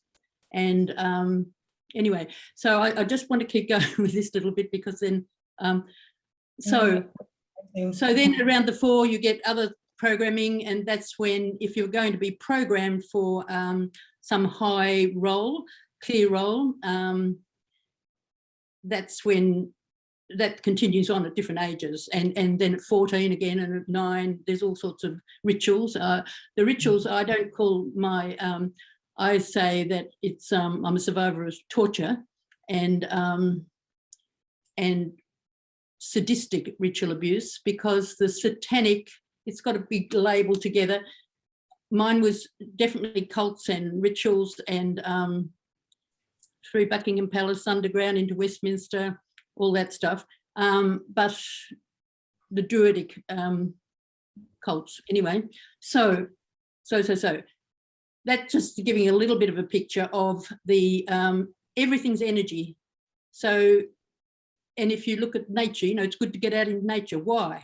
Because the energy is different, the rhythm's different, and to heal, you need to balance that. And so that's what they destroy you. They, instead of the tree of life, the positive, they do the reverse Kabbalah. That's what Stella Katz, one of the survivors. Misuse of knowledge, isn't it? So it can be used for either good or bad, basically. Yeah. But it's very much, in this instance, has been studied and worked on for years, and from ancient times, actually, but sophisticated after you've got the Freud, all the work he did on the sexual energy, and so that frequency, orgasmic energy, and that's all connected with what's happening now. So all of the sexual abuse. Anyway, so you've got the 2 different aspects of torture and programming and dissociative fragmented parts. So I have done a lot of work. Last 13 years I've been working intensely on all of this, and I've now come to the part where, through all the art and photos and research and going to conferences and a tremendous amount of work, in fact, ridiculous amount of work, really. And so I've now got, so when you get split like that, you have internal parts. They can be saboteurs, or they can put in these stories about an animal. So the sort of intense mind control that they're doing is they put you in shock, or nearly to the point of death, and you blank slate, and then they do all sorts of, on drugs, they'll pretend. I was telling you, Gabbi, about how at about 3, I think, I was in this mortuary, and there was a big formaldehyde tank, And I was being put through what they do is you have to do this or you have to do that. And both of them you don't want to do because they're something terrible. You've got to do something terrible to someone, or this will happen or that. And anyway, this is now looking back. I didn't know what had happened there, but as it turned out, they were threatening me with cutting my leg off if I didn't answer the right way, and you couldn't answer the right way. So I would have been in a drug sort of state, and they got a saw out and they pretended to cut off my right leg. And I've always been aware of that I've said to people, oh, it's really weird. People who've had an amputated leg, they still get pain in the leg that's not there. But I got a leg, but I don't have a leg. And I can feel the leg, but I don't have it. Anyway, as it turned out, what they were doing was, and I got this in a memory work I did, they pretended I was all drugged and all, all sorts of stuff going on. And they got the saw, and then they got a leg out of the formaldehyde bath and gave it to me to hold. And I can still smell, like even now, wet and clammy and heavy, this thing, and I would have been little. And so if I switch into that little one, I fall over because I don't have this leg. I mean, that is how the body remembers whatever it's so, and then they tell you haven't got the leg, and it's like hypnosis because you're drugged. And so under that fear, the programming is so intense. It goes so far in as well because you're just under that fear of life. Crisis point at that stage as well. The adrenaline's running. Just horrific. And so the torture. Anyway, so we have got what we call the conglomerate. Some people with similar complex disorders and torture, survivors of torture, they call it the team or their army or their something. I've called it the conglomerate. It's a bit of a long story why. And over the time, the front parts often don't know what the other ones are doing. I mean, it's very complicated, I know. Anyway, I found this, which I'd written 2.5 years ago. And when I've got books three-quarters finished all over the place, but I haven't been working on my books or anything. So I just thought, I found this just the other day, and Aishe speaks for the conglomerate. So I'll just read this. It doesn't take too long, but it covers a bit what I've said so far, and then I'll show that painting.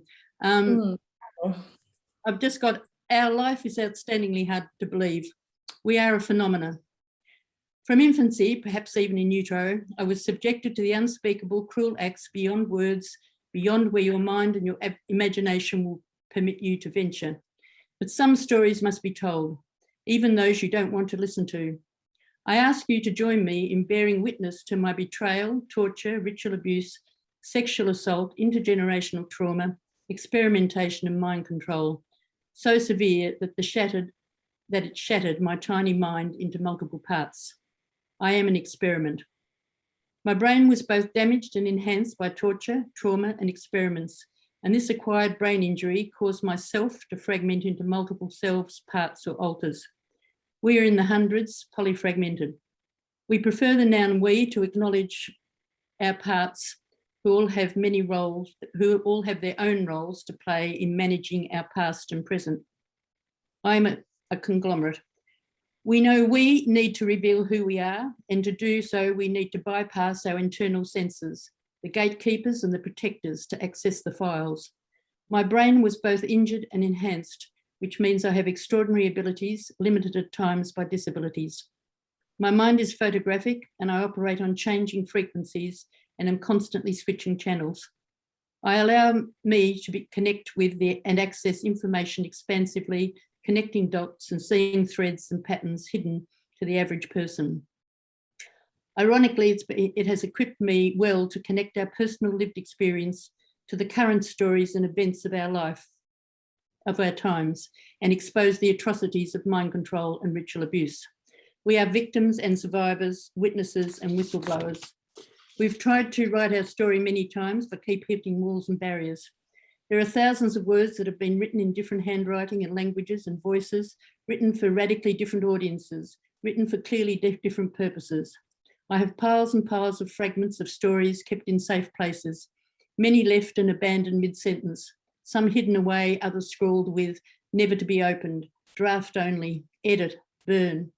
I have repeatedly mapped my life in creative ways and timelines on reams of paper taped together, using paper plates and a coded three-dimensional installation. My most potent form of storytelling and healing is via art. We have many artists and many storytellers. And then I've added that there are the courageous others who have told their stories before us, prepared the soil for the seeds of our testimony, and where our seeds can place to settle with you. My fellow survivors of ritual abuse and mind control validate our testimonies, and throughout this work, we draw on their experience to provide context for our own. You have much to learn from me. We are healers, teachers, and learners. Now, even when I read that, I quite often will read something and I think, gee, I like this, and I wrote it. And this was a bit like 2.5 years ago. That is wow. the compartmentalized world where you eat differently, you behave differently, you're different ages. You know, I've got the strength sometime of my my Bobby, who's 26, and he's not long ago, it was a couple of years actually, I bent down and picked up a chopping block, and this friend's just looking at me, and I'm standing there chatting, holding this great big chopping block, and you know, but people, your whole body size is different. Wow. Anyway, it's very complicated. Anyway, so having said that, I've got stacks and stacks of paintings, and beautiful art. It's just stunning behind you. And it's amazing how the art has, it's not only art, it's photos, and then writing a few words under the photo or talking about the art. But this one is a bit of an example of, but this is only part of the conglomerate. It's a huge canvas.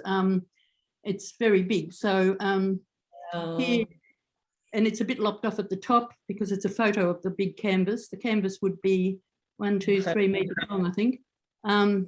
And so you've got Bobby and Beatrice standing in the middle there. They were the nurturers of my children, the two there. You've got the beginning of Aishe coming out here with because Aishe was prostituted, and she's got part of her grandmother's introject aspect, and she's is that Aishe with the red sleeve? Shouting out. And here you've got all the archbishops, etc., and all the big columns of the big all these people here are representing the high ranks of and here we've got it's actually Jack the Ripper, but it's the hidden hand, and and then we've got the little ones here, and the tough boss of himself. This one here is real tough little kid. So I can identify a lot of them, but there are a lot more. This is just, there's the blue angel, and that's the angel of death, and there's the bride of Christ. Anyway, so that's a bit of an example of the conglomerate, but we also, in that conglomerate, we have, and I'll just show this, what we can go into, but this is more the shadow selves, and this was done very, very quickly in about 2 hours. That was done on 2 rough bits of paper. This is a photo of it too, but that has got all the staircases and the shadow ones and the little ones passing things on. So that's definitely the drugged world ones that, and I can identify them too in their role. So it's very complicated. Okay.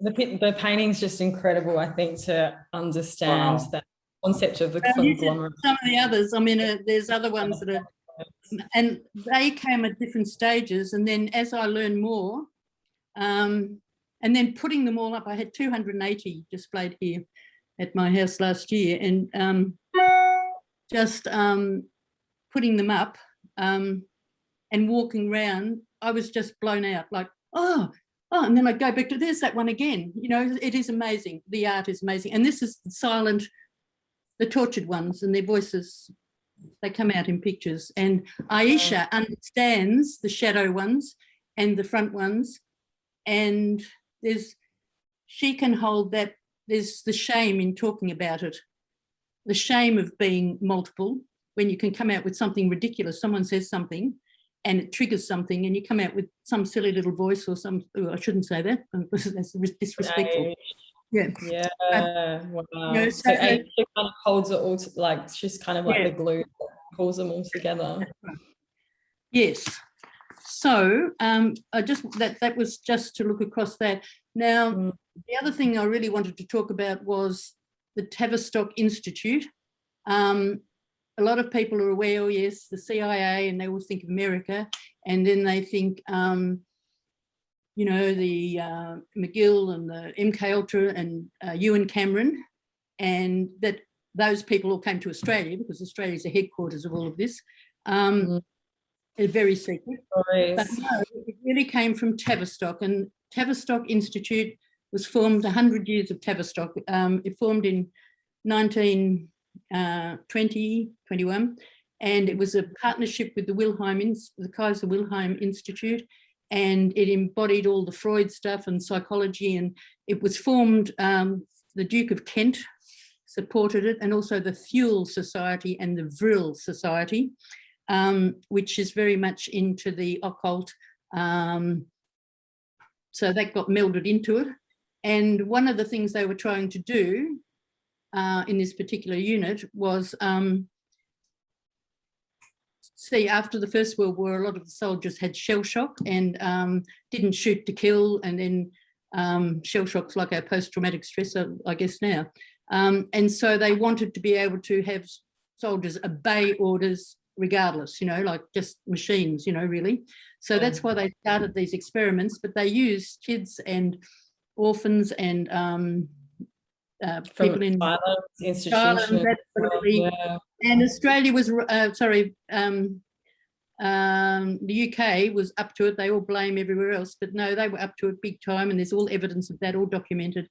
And there was a Dr. Rawlings Rees, he was just a terrible, terrible man. And he's the one who set up in 1941, I think, the Psychological Warfare Department.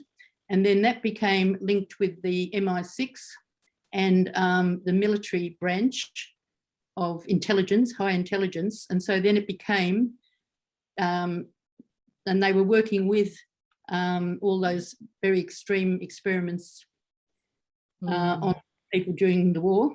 And also they were using the pharmacology to support that, all experiments, all scientific, you know, using drugs and developing ECT, shock treatment, and leucotomies to change the brain.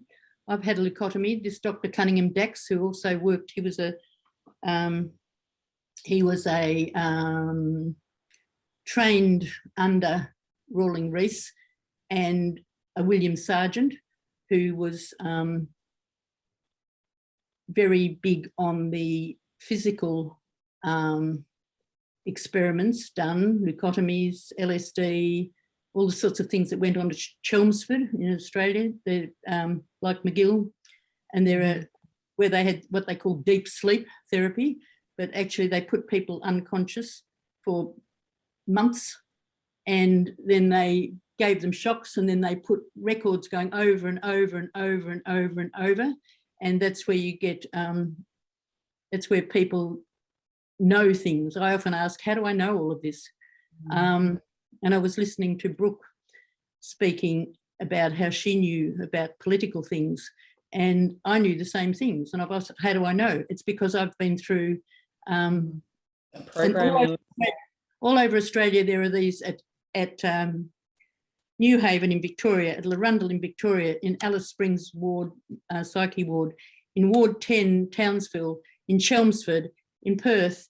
We have these experiments been going on alongside altering the brain patterns, you know, mind control. So Australia's been a very, and so this Tavistock Institute, after the war, that's when they brought a lot of the paperclip people out from the scientists, the doctors and the scientists, And there was Operation Matchbox, and that's where it was connected, but they came to Australia. And that's where you've had Mingala and Orne and all the people coming through Australia. And then they set up Tavistock nodes.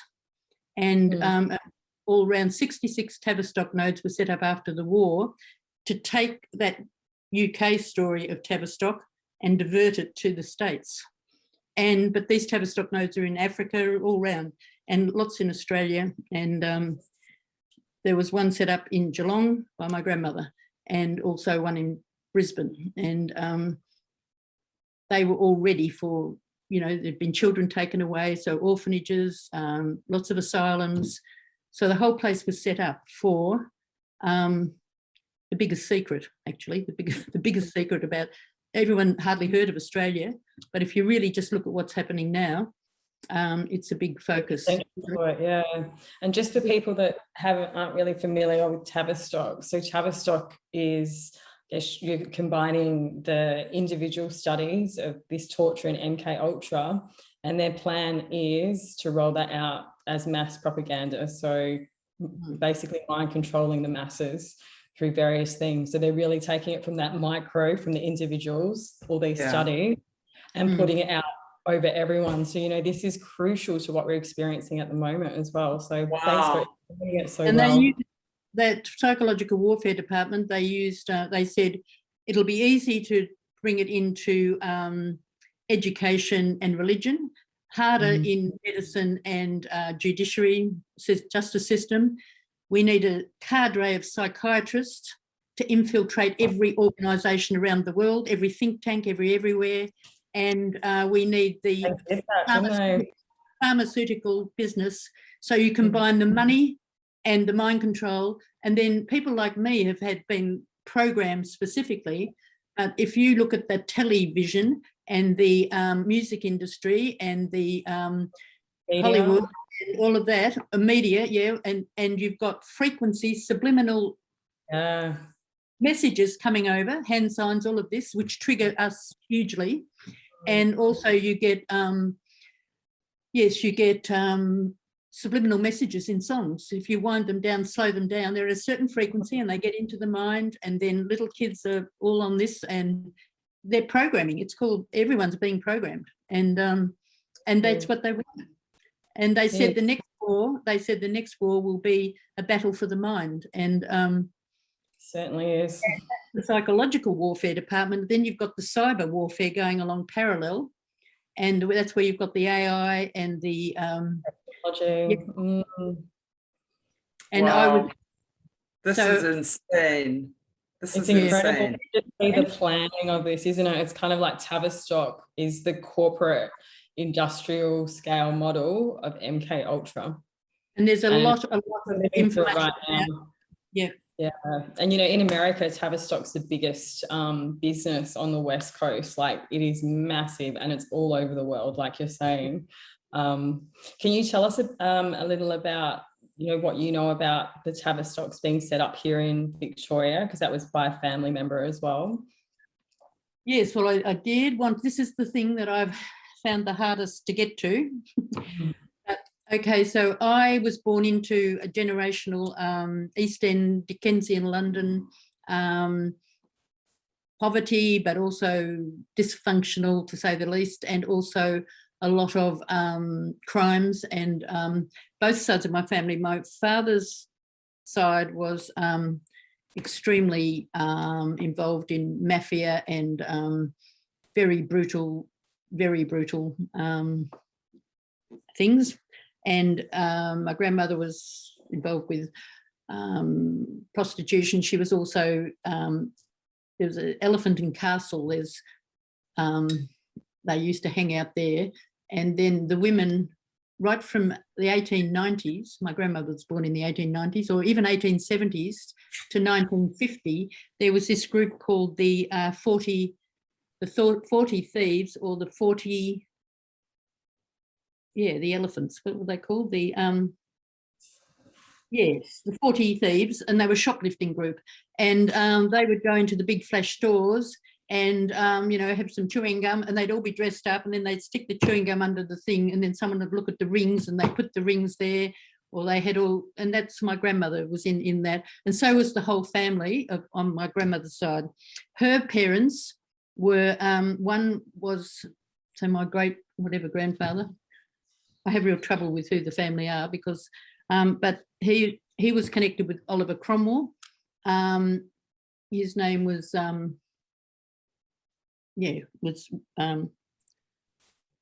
Oliver Cromwell Sparks. Spark, not Sparks. And his wife was the head of she used to melt the gold and silver down. And so all the stolen goods used to come there, and they used to fence the stuff, and they ran the black markets and the prostitution and all sorts of things. So from that family, that was all then in with the Cray brothers. I've got, this is my grandmother's brother, and as it turned out, he was the one who trafficked me for science experiments or whatever, and also prostitution, and dropped me off. He used to drop me off at the, I've only just really figured out where he fits in. But they're all linked in with the Jimmy Savile area, the Cray brothers, the whole, the way the police were involved in things in London.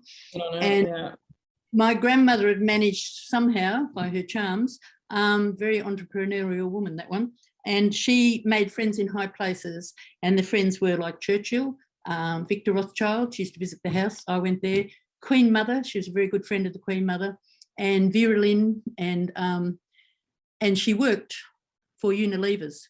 And if you know, Unilevers funded a lot of these. They funded the Tavistock projects, and as did Ford and all those big Shell, Ford.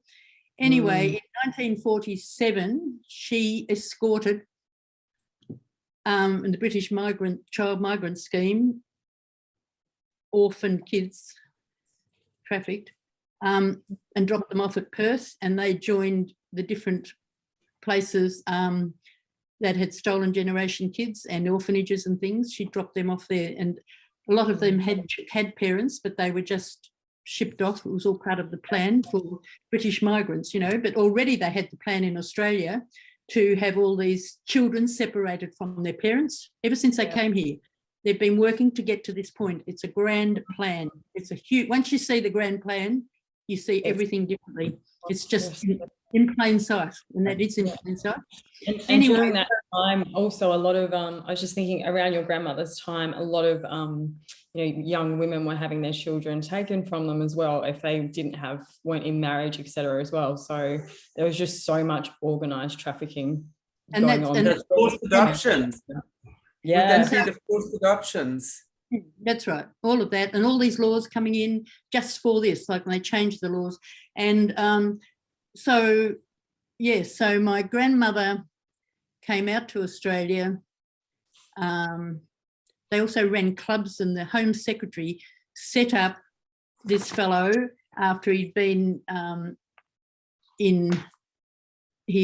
was a big breakout in this jail, Dartmoor prison, the biggest breakout. He was involved in that, and anyway, he went into the army, but then he left, and then the Home Secretary set them up in one of these clubs, and that was the club where you had Frank Sinatra and people up the top, and Heath and all of those ones, and the Cray brothers and the heavy gangs up the top, and down the bottom was the brothel, and I was trafficked there as a child. So I've got memories of that. But then my grandmother, after the war, 1947, this whole new plan was happening. The OSS, the Office of Strategic Services, changed to the CIA, and everyone thinks the CIA is America. No, it's the Central, and it's connected with MI6. And my father was MI6, MI5. He was code breaking with Bletchley. He used to take me code breaking. I knew all the codes. So I must have been highly attuned, like Fiona speaks of, and other people. And so I learned all these codes, and I was trained as a spy. So anyway, leave that there. But we'll get back to what you said about the getting. So my grandmother came out in 1947 with the first group of British child migrants, would have been sponsored by Unilevers, and she was travelling with a merchant seaman called Berkey, and they dropped the kids off at Fremantle and came on to Melbourne, and she must have set up in Geelong then, and then we came out on the next year, and she was already in Geelong, and Geelong had Ford, Alcoa, in all the ports, all these orphanages, and all this stuff all happened, you know, massive number of orphanages there. And so it was already, and all round Australia, we had places already. I think it was Stephen Masters talked about the little town he brought up, and it was like an experiment town, you know, like, and that's how they were all around Australia. And so after the war, people came out in these little towns, fellas didn't speak about the war. Anyway, so Geelong was an experimental town, and with all the infrastructure there. And my grandmother, set up a Tavistock node there, and that morphed into the biggest cult, the cult of the family, which Anne Hamilton Byrne, Evelyn, name's just slipped, I should know her name anyway. Her mother would have known my grandmother in London, and her mother was very mentally unwell. And she was born in Sale. She's got missing years of about 12 years, but I've tracked them down, and she was programmed and went back to England, back and forth for programming. And so Anne Hamilton Byrne, the terribly evil woman, and she did some terrible things, certainly, but she was programmed into that role, and you had physicists, psychiatrists, doctors, and you had Anne Hamilton Byrne also spent time in Geelong. She used to take yoga classes, and she was all involved with the going to bed and all of that, because they bring that in too, because that's that spirituality. The new age. But they're trying to get that that element of the different DNA of people who are, say, First Nations people or minorities or gypsies, or there's a different, different you carry that. That's why they're really interested in that DNA. Plus, they don't respect people, the enslaved ones, the slave, virtually slavery, the Dickensian London and the way they treat people. So I know all the history back to front about the cult of the family, and my grandmother, there were breeding programs in Geelong, the house in Geelong. That was a terrible house of hell, I call that. The house, 9 years I was in this house, and I was, from leaving England, a certain sort of programming trauma stuff went on. Then I had about 4 years in country Victoria, and that was, interesting. And then grandmother shifted us into this house in Geelong, and it was in a cult area, and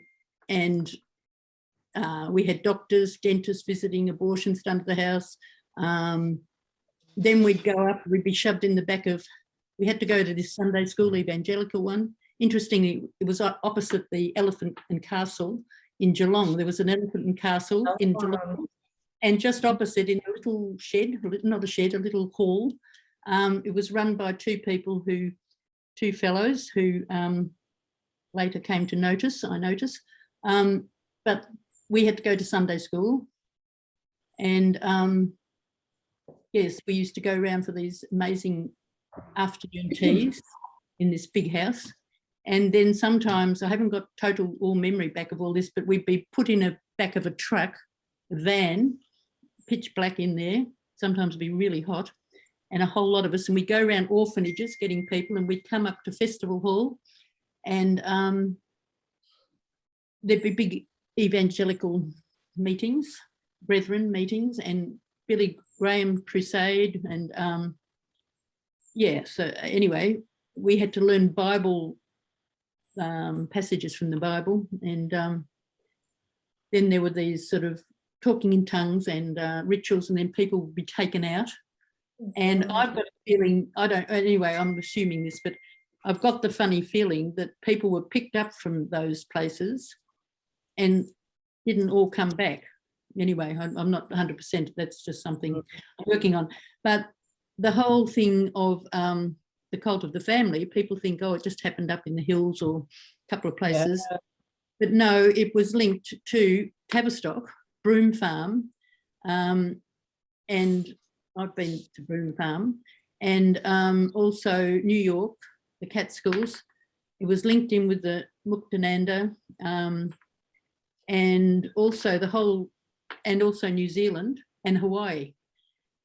So it was the massive cult, and also you've got a whole lot of people who went through that, and there are cults of the family, and anyway, all under different names. But that was this experiment with these children who all had different, they were all mind control kids, totally mind control kids, and for the Armageddons, to make them brilliant or something. Yes, and it's never been exposed. Okay, there's a whole story television, but all it talks about is this terrible woman, Hamilton Byrne, but it doesn't talk about the psychiatrist, the New Haven Hospital.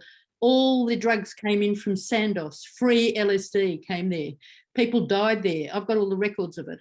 And this Dr. Cunningham Dax, he came out. My mother worked for him in London at very young, probably 18, no, probably 20, in a kindergarten he set up after the war. And it was like modernising. Anyway, it was a civic centre, and it had a little kindergarten. And I went to that kindergarten, and a lot happened at that kindergarten. Anyway, that's and then when we came out to Australia, we were in Geelong, and then Cunningham Dax came out because he'd been working on experiments, malaria experiments. He'd worked with top Russian scientists, and he experimented on leucotomies, was his big field. And I've got whole papers I've searched out and found his reports on leucotomies, and also, the LSD, deep sleep. And also at Larundel, there were gateway, other things that I know Fiona's done a lot of research on separately. But he came out to set up the whole... Who's the guy? Was it Sydney someone that did the LSD? I'm just trying to... Sydney Gottlieb. That's right. He was very prominent here in Africa. That guy was doing horrendous experiments on the African tribes here in Rhodesia.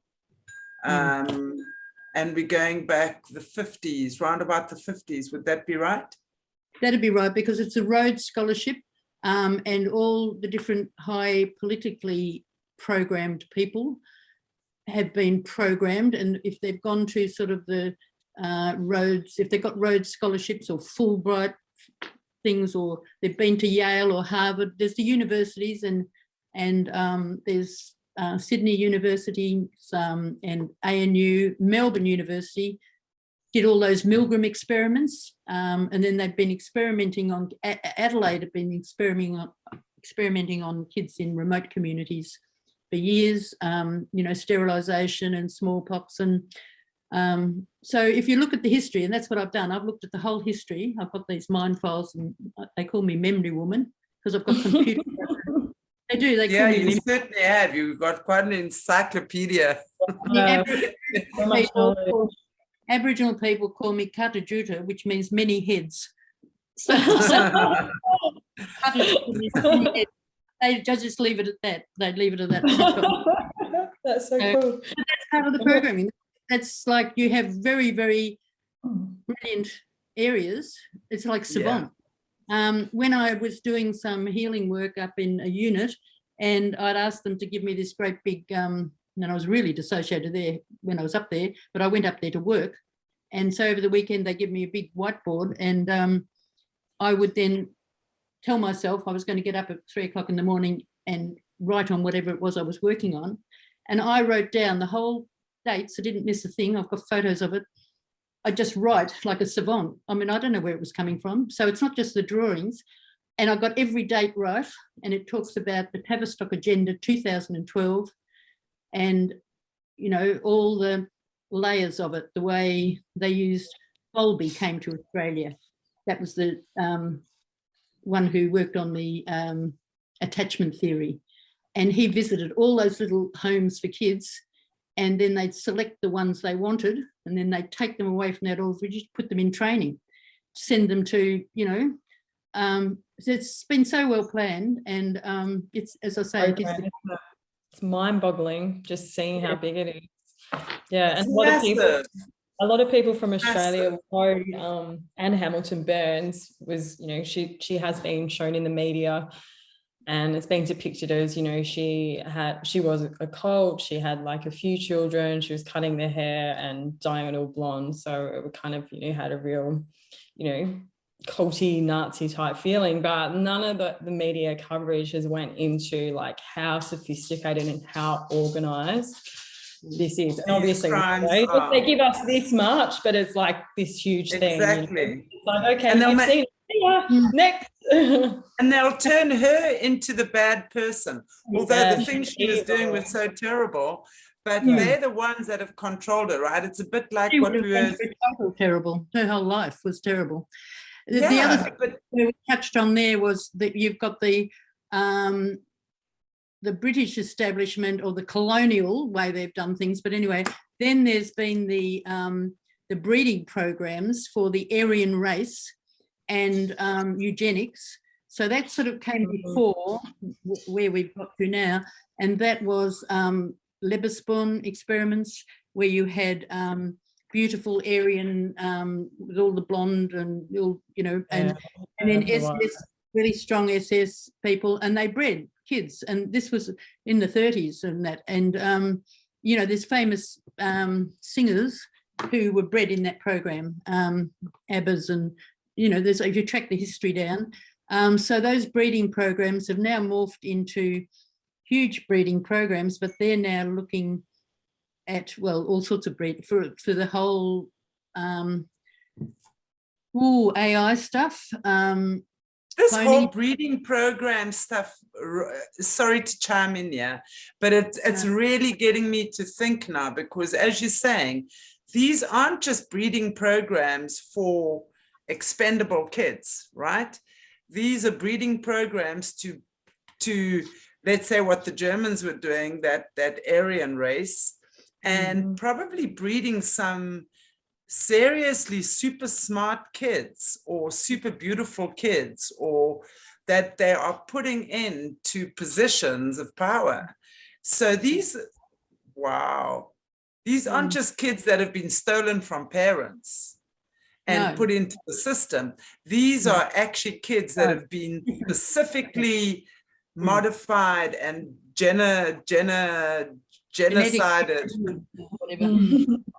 Yeah. This just brings a whole new spin on everything, because that's just dawned on me now. I know there have been breeding programs, and I know that they've like stolen kids from parents and controlled them and DID'd them and planted them with horrendous mind control programs. And I know... Sorry, you go. Sorry, I just know more recently of these experiments, definitely the experiments of taking the DNA. I mean, I don't even know what to call it.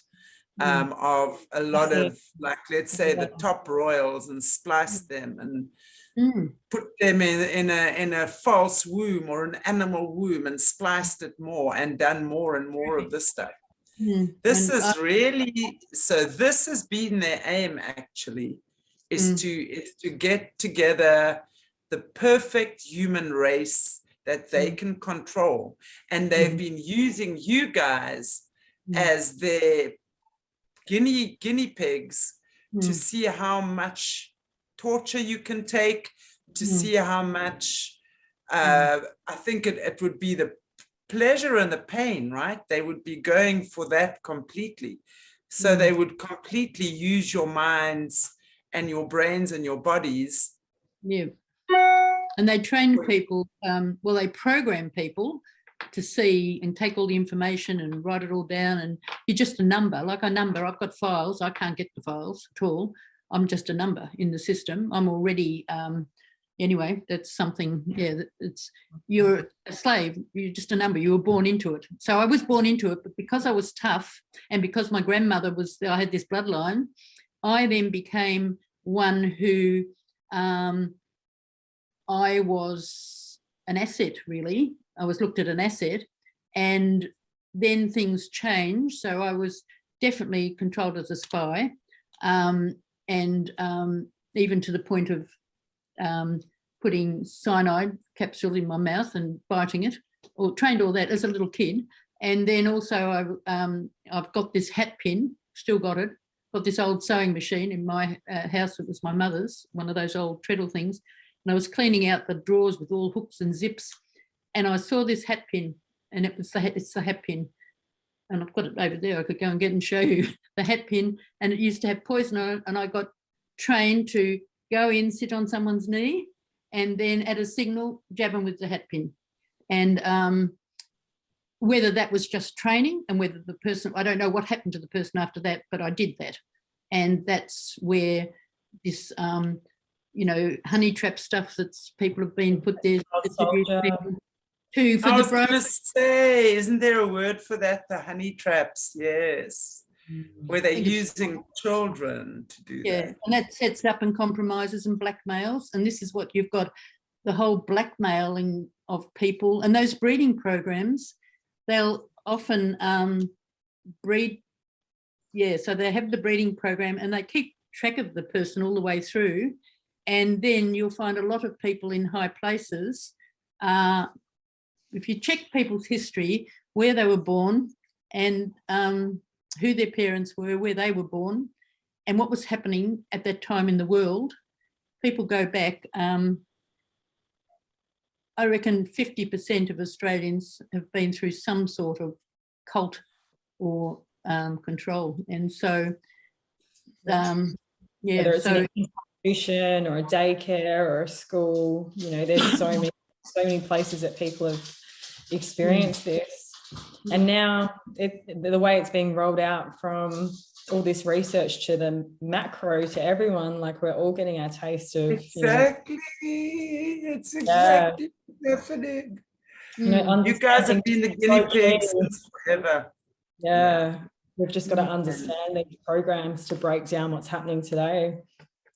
And also to realize how many people are, we've said this before, but this just brings it home again, how many unsuspecting people who have not necessarily been born into a cult family or something, but just, well, exactly, but just through the schooling, just through the kindergarten, just through the music, just through the TV programming, what subliminal programming is actually going on and how many people have been sucked in.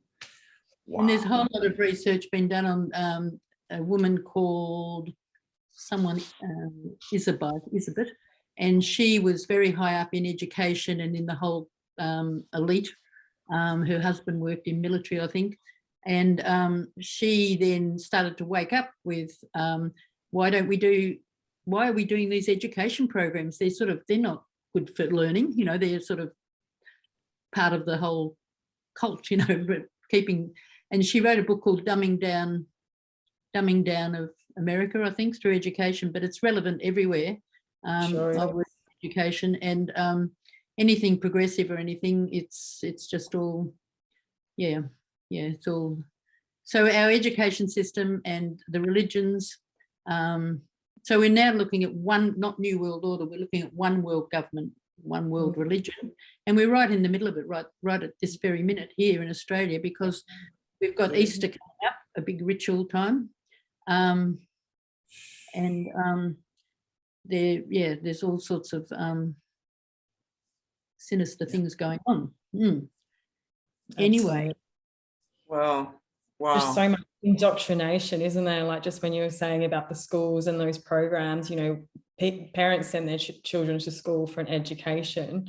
Really, they're getting indoctrinated and completely programmed into an inverted satanic system, you know, indoctrinated into the cult. So another thing that needs to be dismantled completely. And I've got a whole Tavistock, people have given me the whole of Paperclip, all the files of Operation Paperclip. Anyway, that's all right. I've got them. But there's also Tavistock. I've got the whole timeline of their 100 years, and they morphed in with Portman's, Tavistock and Portman's, and they're the ones who about 80 or 90 something started doing the transgender changes, whatever the right word is for that. And then they got sued because they weren't asking parental permission. Then they didn't have to ask parental permission. It's up to the child to decide. And so it's breaking down the authority of the parent. So there's the deliberate just breaking down the, and you steal the child from the mother, the family away, the church away, the community away, and the identity away. So it's identity theft. And one of the things I think I've survived well with, and that's because it perhaps wasn't so sophisticated, was that top area, which is the spiritual connection, the soul level. I know I had theta, all the alpha, beta, gamma, deltas, and I had all sorts of programming, government programming, political programming. But what's happening now is, for this frequency stuff, they're stealing the soul as well, so that the mind and body, so that gets harder to heal from, because when you destroy so much and everything's so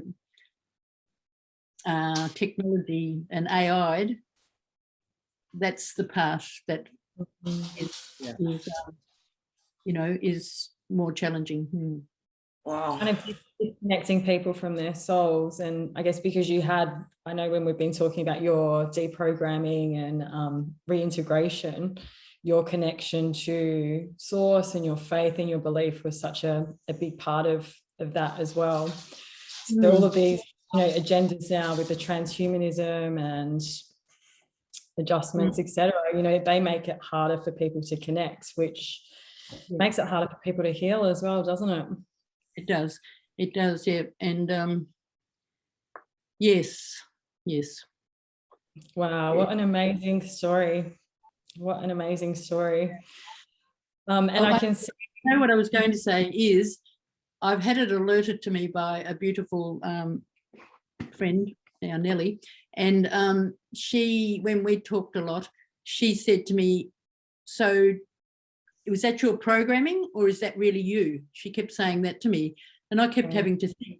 And so that's, since I've seen her, that's where Aishe comes in, because I have to ask, did I do those things because they program me to do those things and then report back to them and give them all this information, all the work I've done? Or did I decide it myself? And that's been a very good, now I ask nearly everything. Am I doing this? And you ask inside, and Aishe, because she knows how the different systems work, she can tell the difference, which is very important, because how much is it that I came into this world to do this work that I'm doing, and to meet the people I need to meet, to do the work I need to do. And my job, at some stage I was told it was to bring all the different groups together for this time.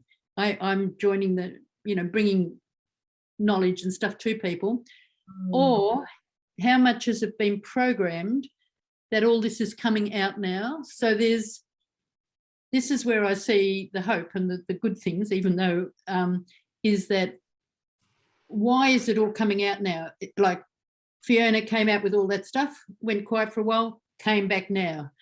Other people, and people, I know probably 50 people who've written books or back in my time, there's massive stuff out there. And Fritz Springmeier and Svarley, they were programmers, trainers, but they've come out and exposed everything. And it's just, they've got all, if you look up their websites, it's just absolutely indisputable. And it cross-references everything. Yes, so that's the thing that I think, and from listening here, is the shift is there. But that's why I have the problem just with Satanism. There's Satan and Lucifer, and then there's a path in between or something. Anyway, there's something's got to happen. So that question, yeah. How do I know what I know? Is it because it's programmed, or is it because I've got getting some higher? And there's a balance in that. There's some things are programmed and some aren't. And if I know the difference, well, that informs the pathway, you know, or informs where you put your energy or something.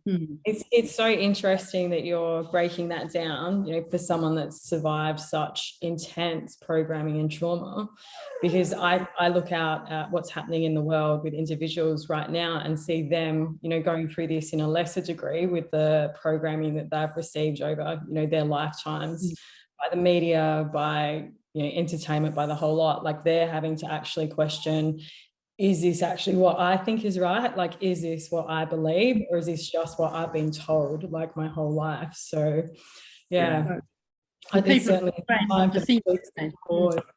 Yeah, I mean, it can be an inquiry or rich in culture or rich in history. I mean, the history is made up as they go along. You know, we get kids these days don't know any history, and most of the people who are struggling through what they're, you know, the ones my generation down, they haven't had the sense of history because they keep changing it. It's a big lie. The history is a total lie in Australia, all everywhere. But, you know, it's, yes. So I just had a look at the time. I probably exhausted you. Not at all. Hearing it all. Such really, yeah. Absolutely. And Aishe, yeah, we are out of time today, but I would love to invite you back again in future, because I think there's some really invaluable information. Well, it'd be good from that to synthesize it and or analyze it and focus on something else, because it has gone all over. And I just would like to show these two paintings. It doesn't come up well. That's my painting of Aisha, and then we had to do the other one, and this is little Aisha. And wow. That was so moving because the little Aisha was the one who disappeared. She wasn't there anymore. She died on a concrete floor in our thinking. And she was the one who was the highly programmed one.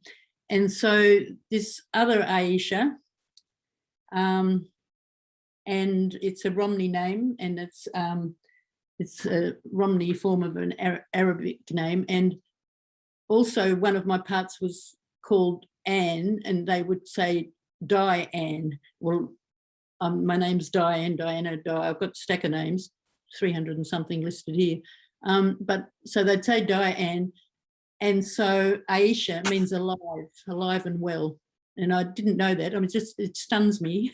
And I had the spelling of the Aisha with the E, not the A, and that comes back to my Romney, and that's I am a traveller, you know, I'm a traveller, and I've been all sorts of places. Gypsy.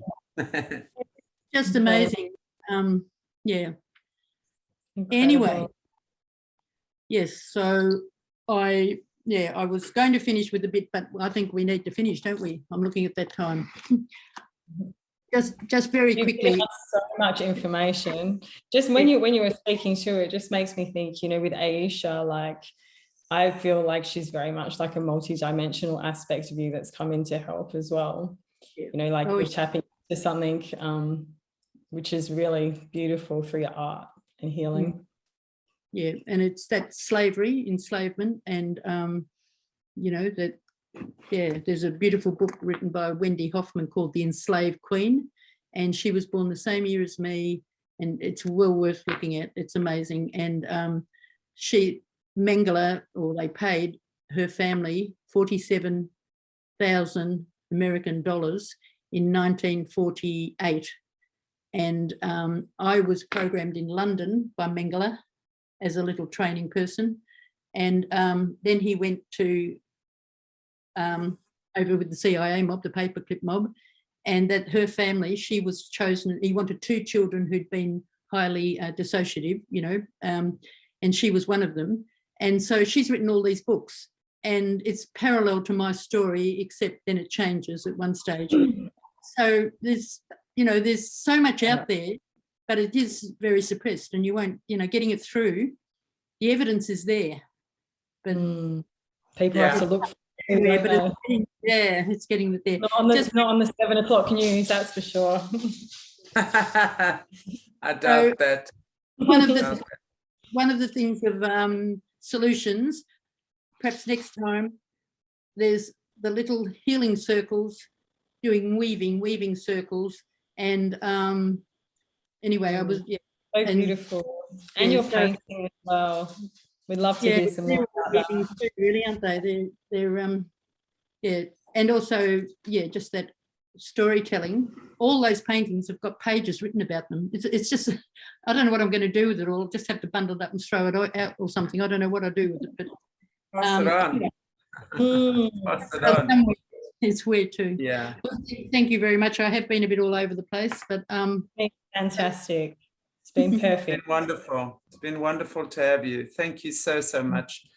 Definitely invite you on in the future again. Gabs will arrange that. Area then it builds on something, or okay. Thank you. Thank you everybody for watching another episode of Aquarius Rising Australia. And as we can tell from here, we know that, gosh, it never ends, right? There's always something happening, and always someone that's got some crazy story. Wow. Anyway, we will definitely be inviting her back. So thank you so much for watching. And if you haven't already, please give us a like, a share, and a subscribe. Follow us on Facebook, BitChute, Twitter, Odyssey, and Telegram. God bless you all. Take good care of yourselves, and we shall see you very soon.